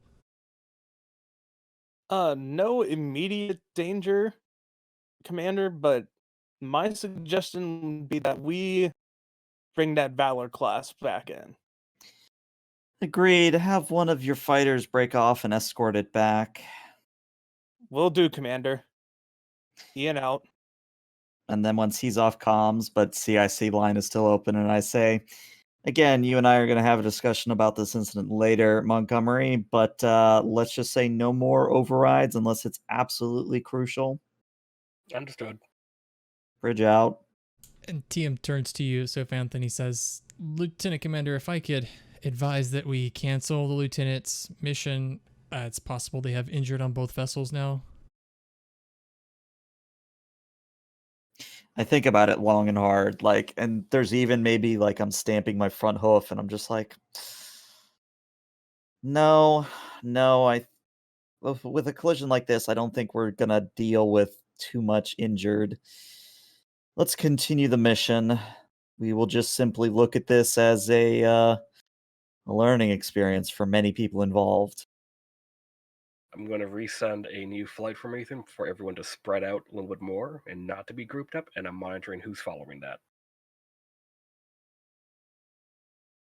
that. Monty, yeah, based on the complication that you got before with that roll, I'm going to say that they are not following your orders. Now, Gigawatts, I would let you speak up because you're a support character if you would follow those orders, but the others are not. I would say the Gigawatts probably, because would I have heard the whole thing about how I would have heard about Monty doing the override, right? Let Monty say, would you have spoken about that over the comm? As far as I'm aware, I was only just contacted by the bridge by it, so I wasn't sure if that was being broadcast or not. Well, So it as was far a as I'm aware, three-way call there for a little bit, so So probably yes. Yeah, I'll just rule that, yeah, everyone knows that Montgomery took control of some of the vessels, and that's what led to the accident. I don't think Gigawatt's gonna follow orders in this case, since he overheard that. So there you go, Montgomery. You have the entire mission group are not following that order. all right. Mr. Tiem, now that I think about it, why don't you head down to main shuttle bay to personally disarm that quantum torpedo that's on the Valor? Yeah, I can do that. That's a good idea, Lieutenant Commander. I'm just looking at the data. It's a mess. They're gonna have to tractor those ships in and probably beam the crew members directly to sick bay. I just sort of stare at him. I'm like, okay, maybe I just didn't get the full story here. How hard did those two things hit each other? They were in a tight formation. I'm not a fighter pilot at all. I actually have a history and as a medic, but I think Trust me, I'm no pilot either. I think the formation's called a what do they call it? Like a Paris chevron. It's a close formation they fly so they can overlap their shields, so their shields are stronger. It's a delicate maneuver, I'm told. And those Valor class vessels are tanks. If someone made a mistake and hit one of the support crafts at the speeds they were traveling with shields down, that's how you get into the situation. Hmm. Now, quick question, GM. The ship that struck the vessel I was in control of, was that? So what ship caused the accident? Was the one I was in control of, or did another ship strike the ship I was trying to take control of? The Well, way he worded it, it seemed like the vessel you took control of caused the collision. yeah. So I will rule it as like maybe the pilot of the Valor class was like turning right, and then you took control, and when you took control, like jerked the controls violently left, and things just didn't line properly, and it struck the vessel. It's kind of like in driving school where you're driving along and then the instructor pumps the brake out of nowhere. So was one of the vessels that was not in the formations from the first roll I did? No, they were all in formation. Yeah. I think what had happened is when you failed the command roll to begin with, was they were not moving effectively. Maybe that tight formation the Valor class ships were in was not the best way to approach the situation. They were all not coordinated together effectively. Okay, sorry, I must have misunderstood that because I thought you mentioned that they weren't following information the first time, and that's why I was taking over. So I made you make a command roll to see how effectively they were following your orders to get to the position, like just to see like how well of a job they were doing. And they did poorly, like you failed that roll. So the assumption with that was like they were going to get to the Zukov at some point, but they weren't doing a very good job of it. Because if they had been successful, you would have gotten an advantage of like, hey, they're doing things right. But then you took control because like I offered you that control to get the reroll, so that you could, use your determination. But then that failed. Yeah, but I'm saying like from the first thing since that failed, I was taking control because they weren't doing what they originally ordered because that roll had failed. Yeah, the original roll, like you took control because they were not effectively working together as a team. Okay. Just wanted to clear that up. Mistakes were made on all sides. Indeed. So Tuzon, let's cover who's going on the away mission with you. Is it just 7? Or just 8, rather? Dang it, now I did it. 8 and myself were the only ones I was planning. However, if anybody would like to come down. Well, you did say you wanted a small group, so... Right. Well, and I'm thinking, while I'm down dealing with diplomacy, you guys are going to be dealing with injured and apparently now repairing a ship. Mm-hmm. It's a good time to activate a support character if you want to. I will say that Raw Yalux will probably lead some small team over to the Zukov to do internal repairs if he is allowed to. Could put raw Yelix But on one of those ships that are headed towards it. Yeah, that was Yeah. what I was going to suggest. cool. Time to do some jury rigging, y'all. But yeah, I think like we can, but we already have a doctor technically with Tuzon, so I don't think we really need anybody else other than Tuzon and 8 of 13. If anybody, it would probably was it Testra Trey, the Betazoid counselor? She has Yeah. diplomacy as a focus, so she would be a good one to go down. But other than that, I mean, I could probably talk. We could just make this my show, and I could bring down Linares as an extra medical officer. and you already got.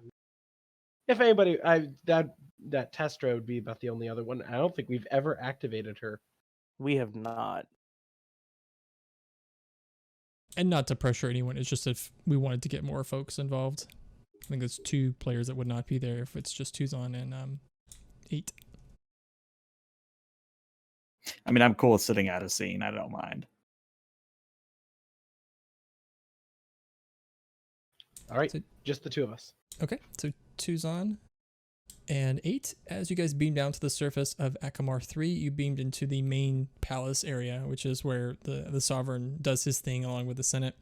And it's a really nice day on Acamar III. It's very sunny. The area that we're talking about it's very well gardened. There are waterfalls and all sorts of water features here and there. Some Acamarians are walking back and forth. This is obviously the higher echelon of Acamarian society. As you beam into the courtyard area, an attendant starts to peel off and walk towards you. But what immediately grabs your attention is walking down from the other side of the area, like the large stair area leading up to this palace, is a Klingon. And on both sides of this Klingon are 2 other Klingons who are wearing heavy, the Klingon heavy armor. The Klingon in the center, the one that gathers your attention, quickest, he's very, very tall. Like he's well over 7 feet tall, and he's actually dwarfing the 2 Klingon guards beside him. He's not wearing the traditional Klingon armor. He's actually got the Klingon robes over it, which designate that he's probably a person of importance. And then he spots you guys and he walks towards you. His hands are outstretched. And he says, Starfleet officers, how fortuitous. Greetings. I am Commander Tuzon. And as you draw closer, you can tell that he does not have much of the forehead ridging, on, which really shows that he has an ancestry in the augment DNA or the augment experiment. But he walks up towards you and he extends a hand, a huge Klingon hand towards you, Tuzon. I also extend a hand. Greetings. And his hand engulfs yours and he shakes it, not violently, but also not very softly. And he laughs and he says, "So, my friends, what brings you to this planet?" Well, we're here to see the Sovereign about negotiations. Indeed, I've just had many things to talk about to the Sovereign as well. We've had many discussions. You'll find he's a very accommodating person. What brings you to the Acamar? The Klingon people are mostly just interested in making new friends. As you could remember, this part of the galaxy was actually under Klingon dominion about 100 years ago. Just want to see what's changed in the time since we've seen it last. Fair enough. And 8, you notice the 2 guards surrounding this Klingon. They are armed. They have disruptor pistols. They have their hands on the weapons, but they've not drawn them. Are both the Klingon bodyguards male, I'm assuming, or are Yeah. they? Yeah, they're both male. Gentlemen, I can assure you that we're not here to fight. But I And appreciate your precaution. the larger Klingon looks to you and he says, I realize I have not introduced myself. My name is Norg of the House Jimpak. Norg, A very of honorable House Jim house. Pock, if I may, and she'll probably accidentally like extend her still like Borg arm and then pulls it back and extends her organic hand. Ensign 8 of 13 of the Starship Hope. And Norg shakes your hand also. He doesn't seem to recoil or anything from your Borg arm that you handed him first. It doesn't seem to bother him. That's a nice change of pace. I'm sorry if I'm talking too much, Captain, but what brings the three of you to Acamar III? And Norg looks at you again, like the two of you, and he says, that's where I recognize your names. You're from the Starship Hope. Indeed. The Hope is in orbit currently. I have to thank you. It was your ship that eradicated those pesky Romulan rebellion that was causing us so much troubles. And he laughs. Oh, well, to be fair, they were also causing us troubles. Had we been able to deal with that situation differently, we would have, but we didn't have the time. Typical Federation modesty. I would have liked to see that battle. The weak Starfleet vessel you were in able to defeat the Romulan warbird. I'm sure it was a glorious story to tell. Well, Ensign 8 here was the one that did the decisive hit. And whenever the captain says that, you can tell that, and Norg would easily be able to tell. Ensign 8 of 13 probably isn't very proud of the fact. So just almost kind of like looks down at the ground when the captain says that.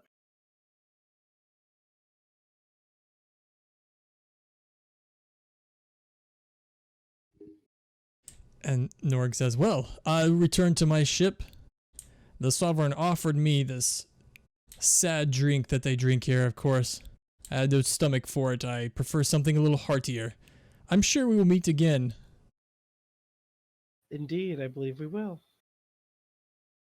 And he reaches a hand over and slaps the chest of one of his guards, who is giving you a much more direct stare 8 after learning that you were one of the chief architects that destroyed that Romulan vessel. Like, maybe they saw you more as a threat. But his hit on the guy's chest kind of breaks his attention, and the three of them walk over to a corner. And he pulls out a communicator and he says some words, and the three of them dematerialize. As soon as they dematerialize, I hit my communicator. Commander Tuzon to the Hope. You've reached the USS Hope. Your call is important to us. Please stay on the line. How you doing, sir? What's going on? Oh, well, we've just arrived and we've already met interesting diplomats, not of the Acamarians. Is Be on this... Go ahead. You go ahead. Be on the lookout for some Klingon. Well, I certainly hope that we shouldn't be on the lookout for Klingons, because let's just say we have a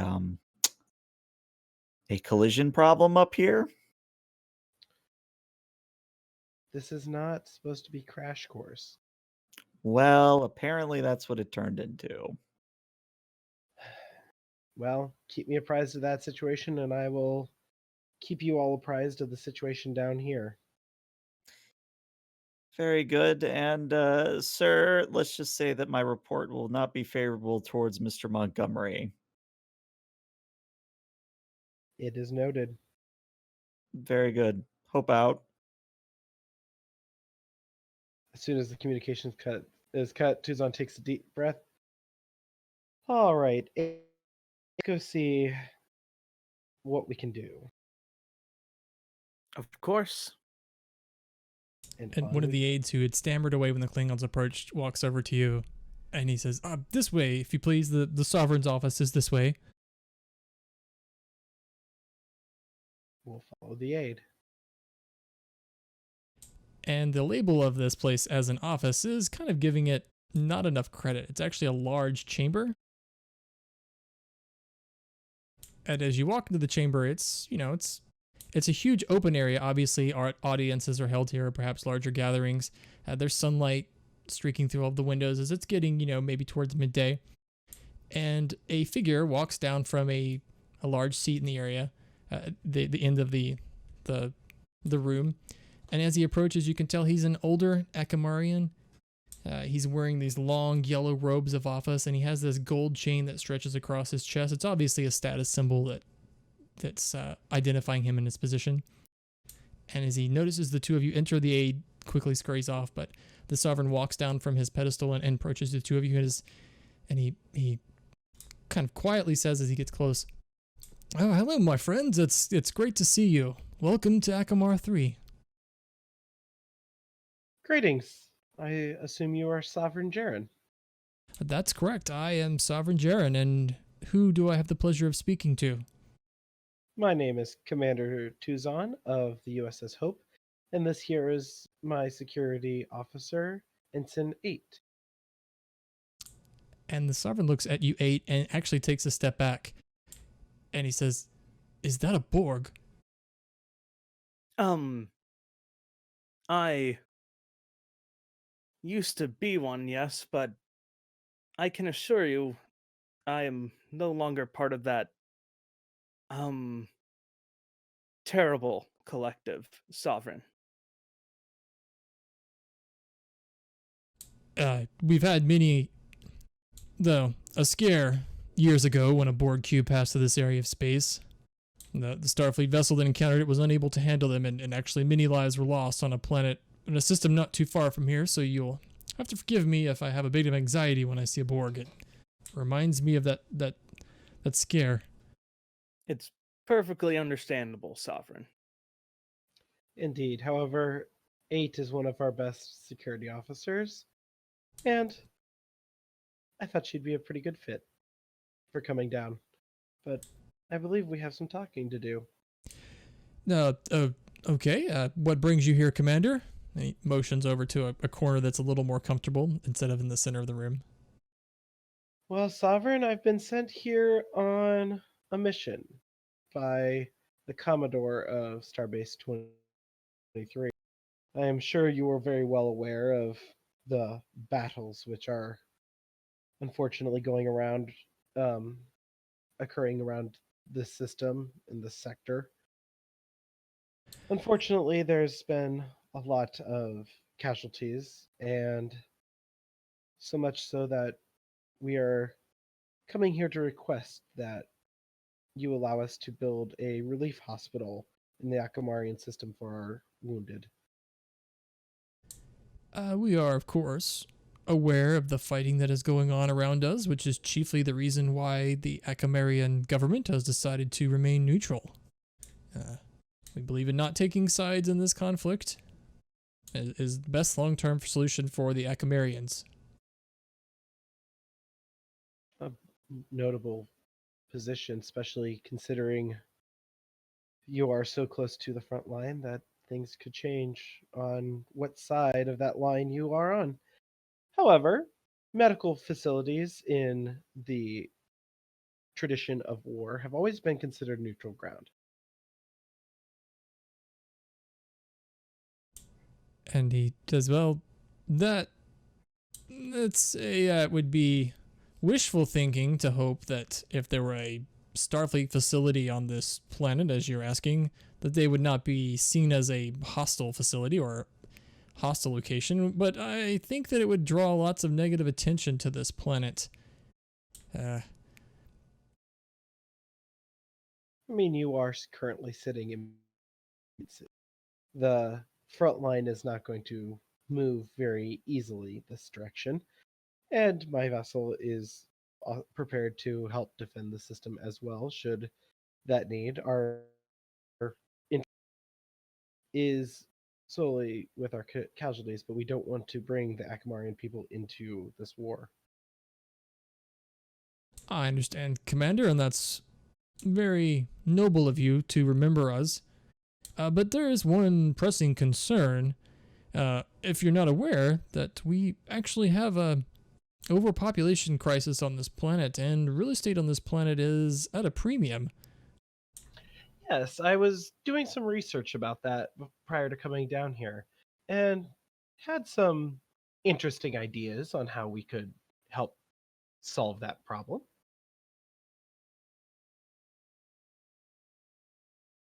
That is, if you are wanting to listen to them.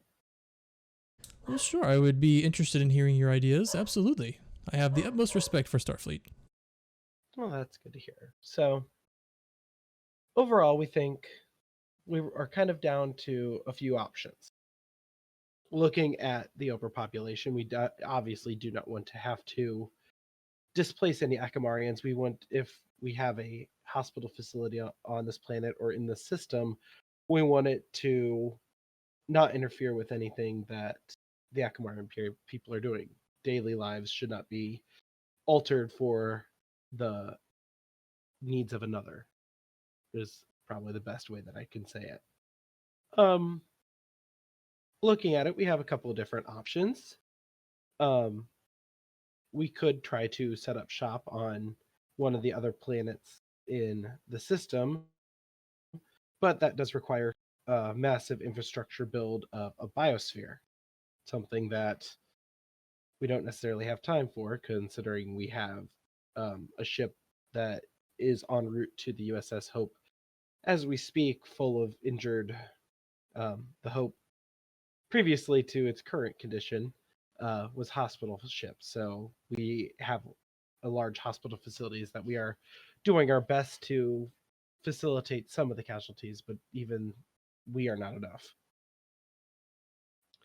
The other options that we were exploring would be to build one here on the planet, either out at sea, which does have its own set of interesting circumstances to do it. Most likely, we'd try to find a atoll or a small rock to be the base of the hospital facility and build it out from there. Or going around with a third option.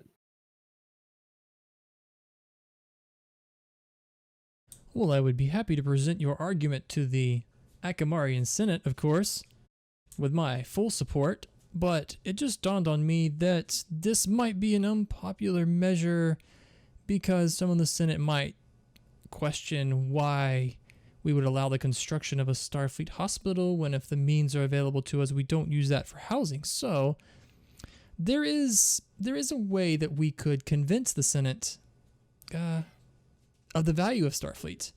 There is a man in this system, his name is Gunther, a criminal, a thief, a murderer, in fact. If your starship were able to use its remarkable resources to capture this person and bring them to justice, I think it would go a long way to show the Acamarian Senate the, let's say, the benefits of working with Starfleet. That is certainly something that we could look into. Although I did say I have a third option, and you haven't asked me about that yet.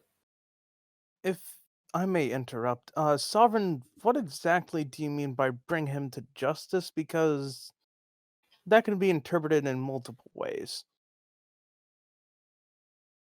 Well, the person in question has been a constant thorn in the Acamarian society. It would be good to bring them to justice for trial to answer for their crimes. However, if they were to just go away, that would also be, while not the most optimal solution, one that I believe I could spin to still be with proof that they were eradicated. Yes, I think I could convince those in the Senate that Starfleet is an ally. Well, like I said, Understood.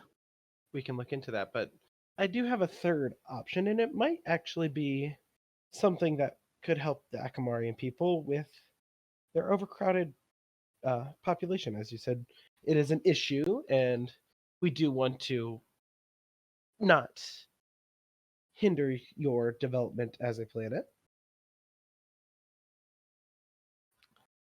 I am certainly open to hearing your suggestion, Commander.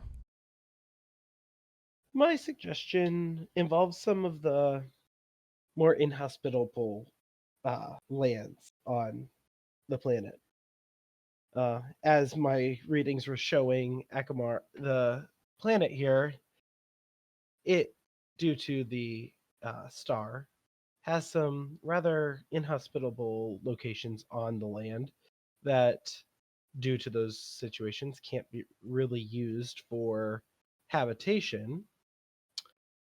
But Starfleet, well, the Federation, and many of its member worlds have implemented across the board some environmental measures that help combat that, make the land more suitable for habitation.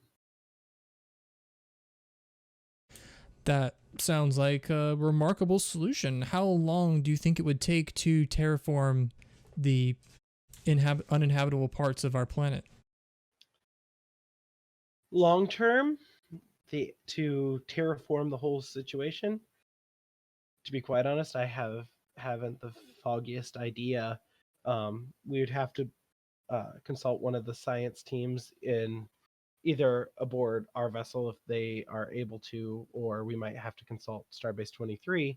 However, if we do implement something like a climate system,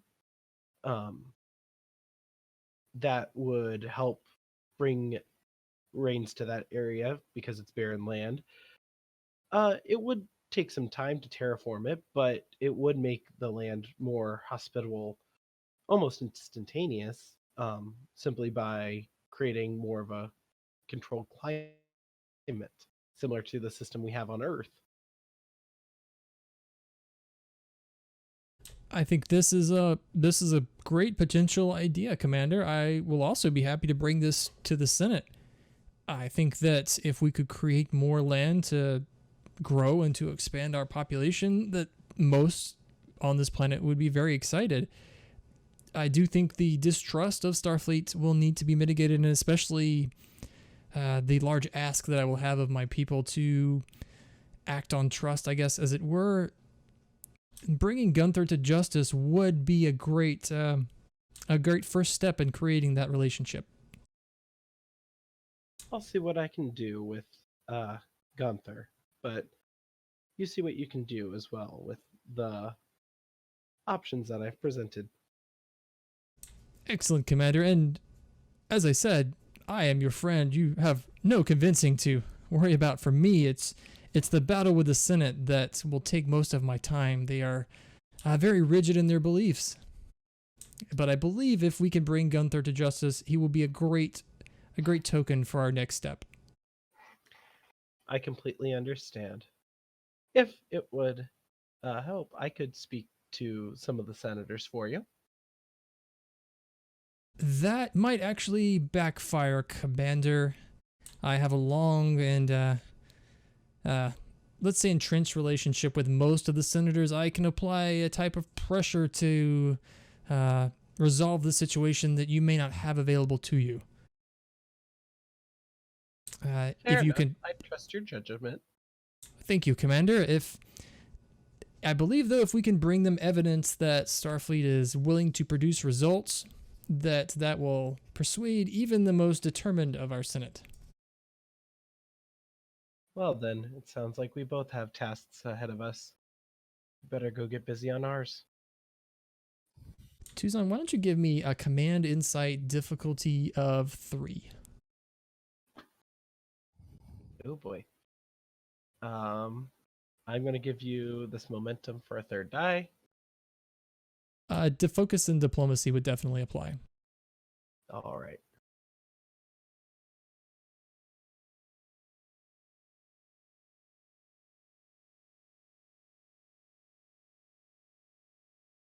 I hit the button. There it goes. I have cautious command, so I can reroll that 0.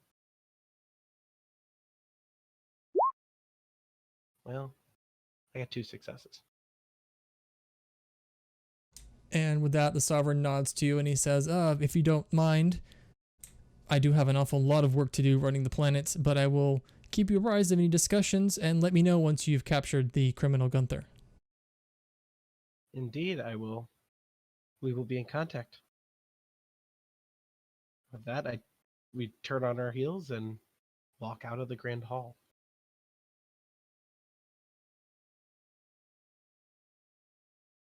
And as you're walking out of the hall back down to the Beeman Point, you do have some time to yourselves as the advisor who led you here walks away like they're expecting you to beam back up. I just turned to 8. Why do I think he wants us to take care of his dirty work and he's not going to give us the support? I'm not sure I quite know myself, Captain, but my line of thinking is falling in the same way. Yes, I'm wondering if what he's going to do with the Senate. I would like to see if we can get in contact with Senator Lena. I feel like she could be a very valuable ally. Feel like she could as well. Almost on cue, you see an Acamarian woman racing down the stairs. She is younger, like she's obviously Senator Lana. She matches the profile that Naval shared with you back on the ship. She's racing down the stairs to get to you, and she's waving at you, like expecting you to dematerialize at any point. And she says, "Wait." I just turn. Just the Acamarian I was looking for, or talking about, rather. And she stops for a moment and takes her breath. You can see she's wearing a very formal dress that's very tightly fitting her, and she has her hair back pulled very tightly also. And she's wearing ridiculous high heels, but still managed to race her way down the steps to you very, very gracefully without falling over. But she quickly composes herself, and she says, "Hello, I am Senator Lana of the Acamarian people. I heard that Starfleet had come to the planet. It's my great pleasure to meet you." The pleasure is mine. I am Commander Tuzan of the USS Hope. This here is Ensign 8. And she And looks Native 13 will just wave. and she looks at you, and then her eyes grow wide, and she says, "I've never seen a creature like you. Are you part machine?" That's a way of putting it. Yes, I'm actually a species known as a Ryzen, but have you heard of the Borg, Senator Lena? And her eyes grow wide.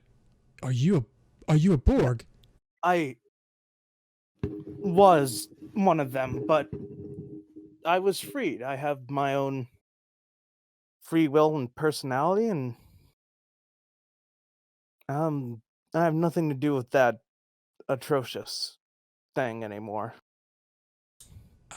I'm very glad to hear that. As am I.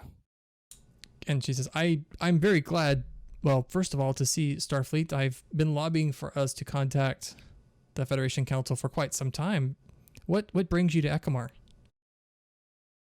Well, I just had a meeting with the Sovereign. We, as you may know, are engaged in a long conflict with the Klingons.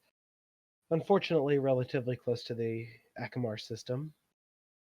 And with conflict comes casualties, and due to the sheer number of casualties that are occurring, we are in need of a relief hospital, and we came seeking the sovereigns and the Senate of Acamar their permission to build a relief hospital either on the planet or in system to help with our wounded.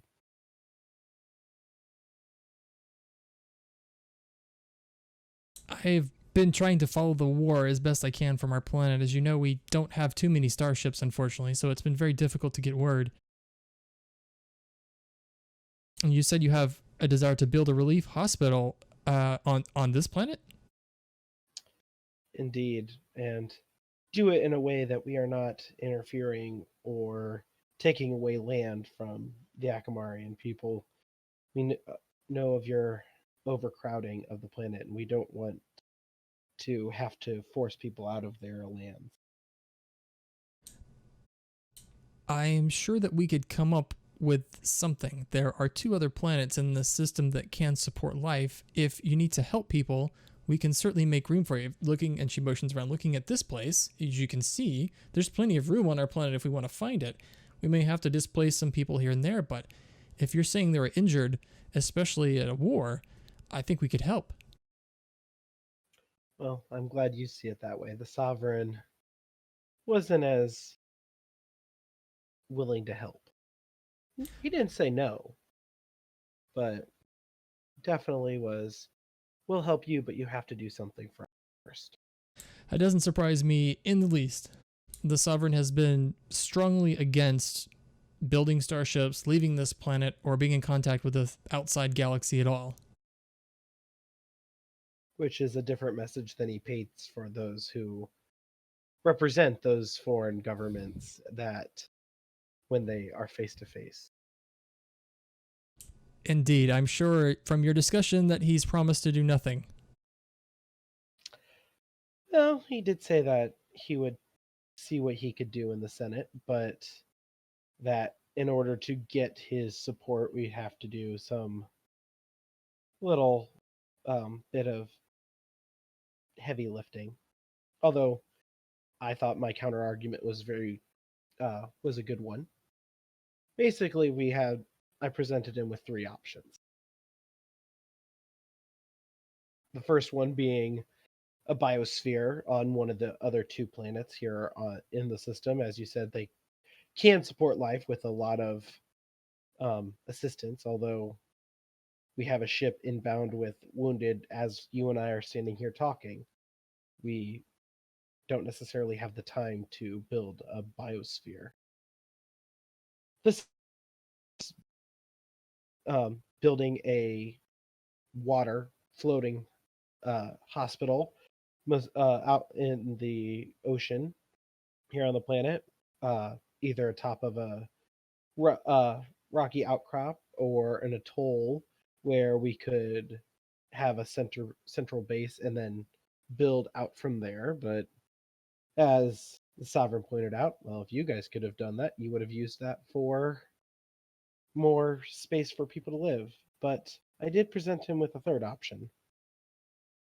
We have the technology to help terraform areas of a planet or control climate of an entire planet. Although I am from Bajor, Earth, the seat of the Federation, has a climate-controlled system across its entirety, and 8 here before being part of the collective was Ryzian, and Rysa has one of the most complex climate control system known in the galaxy. We wanted to provide that technology and help terraform some of the more inhospitable lands on the planet for habitation. And her eyes widen. I had heard that the Federation had remarkable technology. I think that any of those plans, particularly the last one, would be remarkable for the Acamarian people. And that's why I presented that last one. I thought that would be enough to help sway the Sovereign, but he still wants us to apprehend a criminal for him before he will even see the motion. It is very unlikely that the Sovereign will do anything to help you, Commander, unless there is some personal gain that he will derive from doing so. I think the best way to forward in your plan, and then also to help the Acamarian people, is if Starfleet or the Federation could back me in the next election, that would go a long way to creating credibility for myself and into the Acamarian people, and perhaps, finally be the election that defeats Senator Jaren. Or Sovereign Jaren. That could definitely be worked out. I don't necessarily have the ability to speak on the entirety of the Federation government, but I do know that we need this relief hospital, and any kind of help in the Senate to help push for that would be greatly appreciated. Like I said, we can have the climate systems ready to deploy within a few days between the shipyards and even our industrial replicators aboard the Hope. We can get things put together and have that's inhabitable, the current uninhabitable places on the planet being on the road for habitation. It might not necessarily be fully terraformed, but on the road. And you make it sound as though you need this to happen faster than our election, which is the end of next year. Is that correct? Like I said, we have a ship already inbound with injured that by now is in system. The USS Hope has extensive hospital facilities, and we are taking care of the injured right now, but even our facilities aren't enough to take care of everyone who is coming in. And she looks around and she steps closer and she motions for the two of you to walk with her just sort of down the promenade area from a little bit further away from the palace. I will follow. As will I. And she leans in very close to Zahn and she says, "Now, of course, Commander, there is another way. If your need is so great that we can't wait until the next election, all we need to do is remove the sovereign. He is the main blocker for any kind of progress, particularly towards the friendship of the Federation." It's our reports. We're saying very similar things, but we are not in any position to remove a head of government. It needn't be so messy, Commander. It could be as simple as breaking into the Sovereign's communications or computer system. There have been a number of,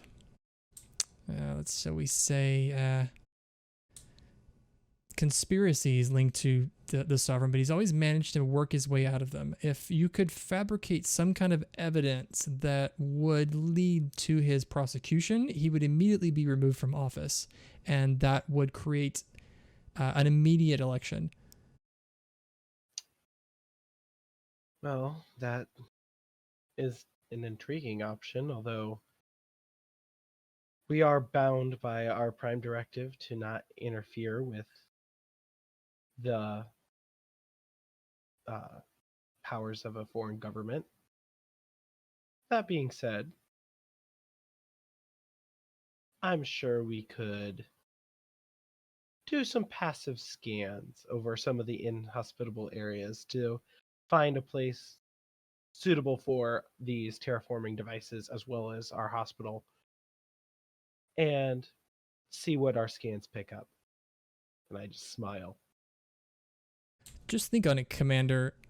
While I can respect a directive that you said prevents you from interfering, you would still be supporting the legitimate government, just in a different policy.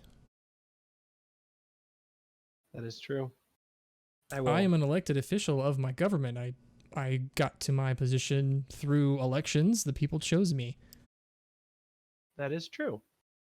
And as an elected official of your government, you are also a representative of your government. And by that, may I extend a invitation for you to come and visit the USS Hope. And her eyes widen. On an actual starship, I would be, wow, yes, that would be a dream.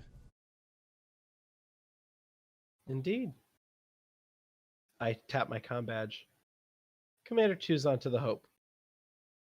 This is the Hope. Your call. Oh, sorry. Picked it up on call this time. Yes, sir. What's going on? 3 to beam up. 3, sir. Yes. Very well.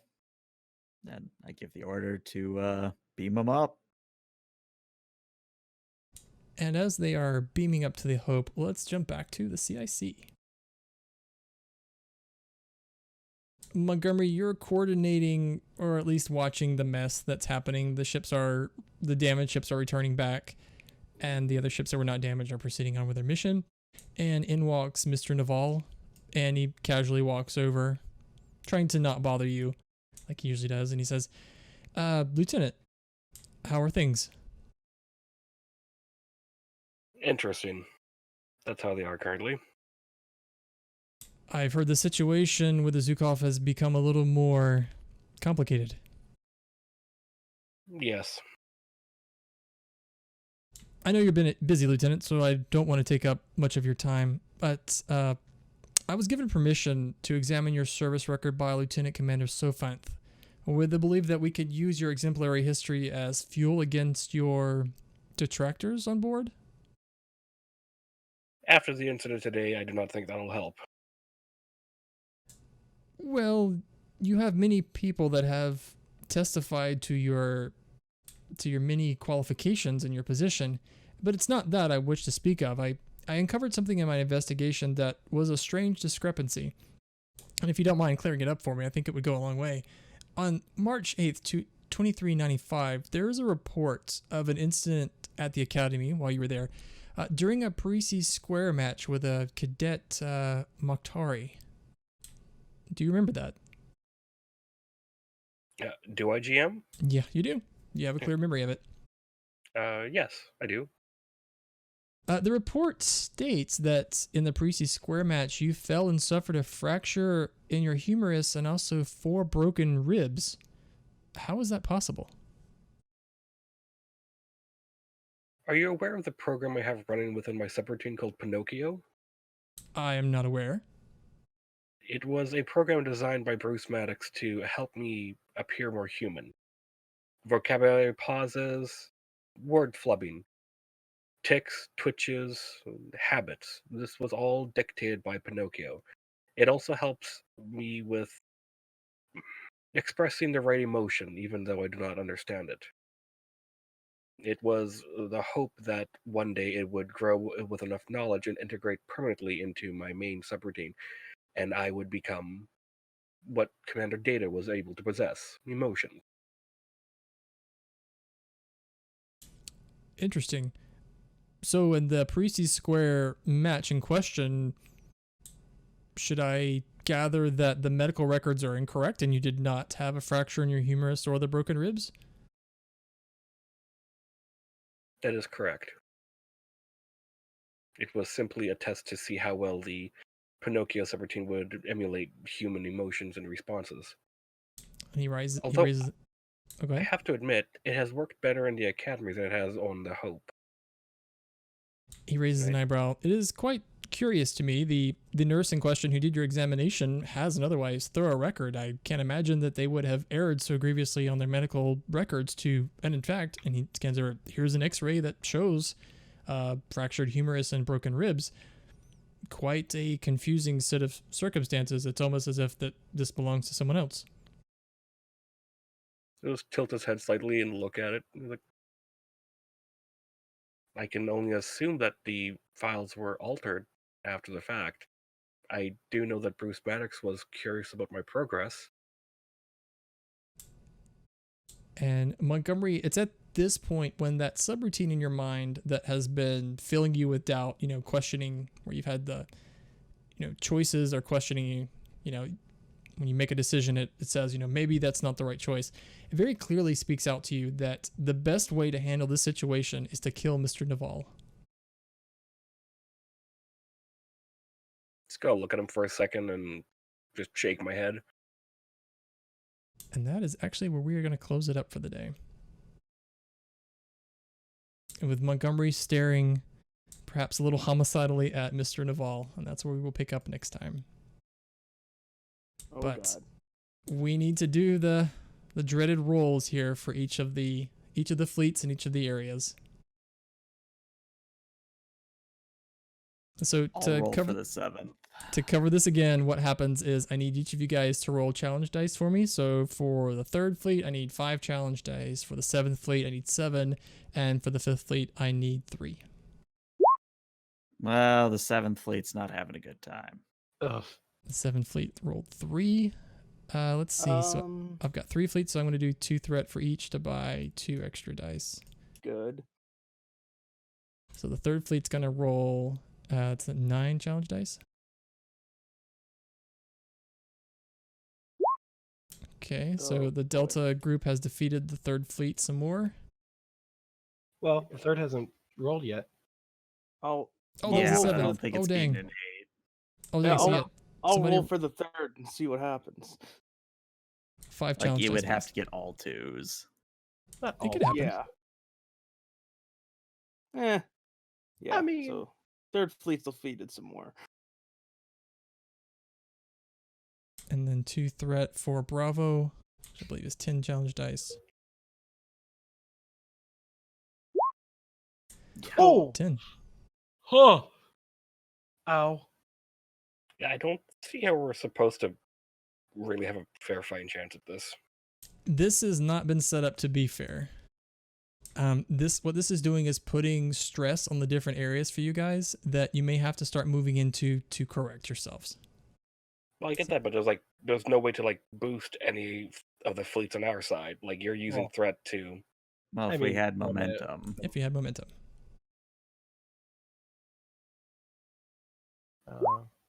And I only rolled 3 here, so it's very possible Okay. that Gamma. So the 5th can do stuff. Ha! Yeah, the Hey! 5th comes back.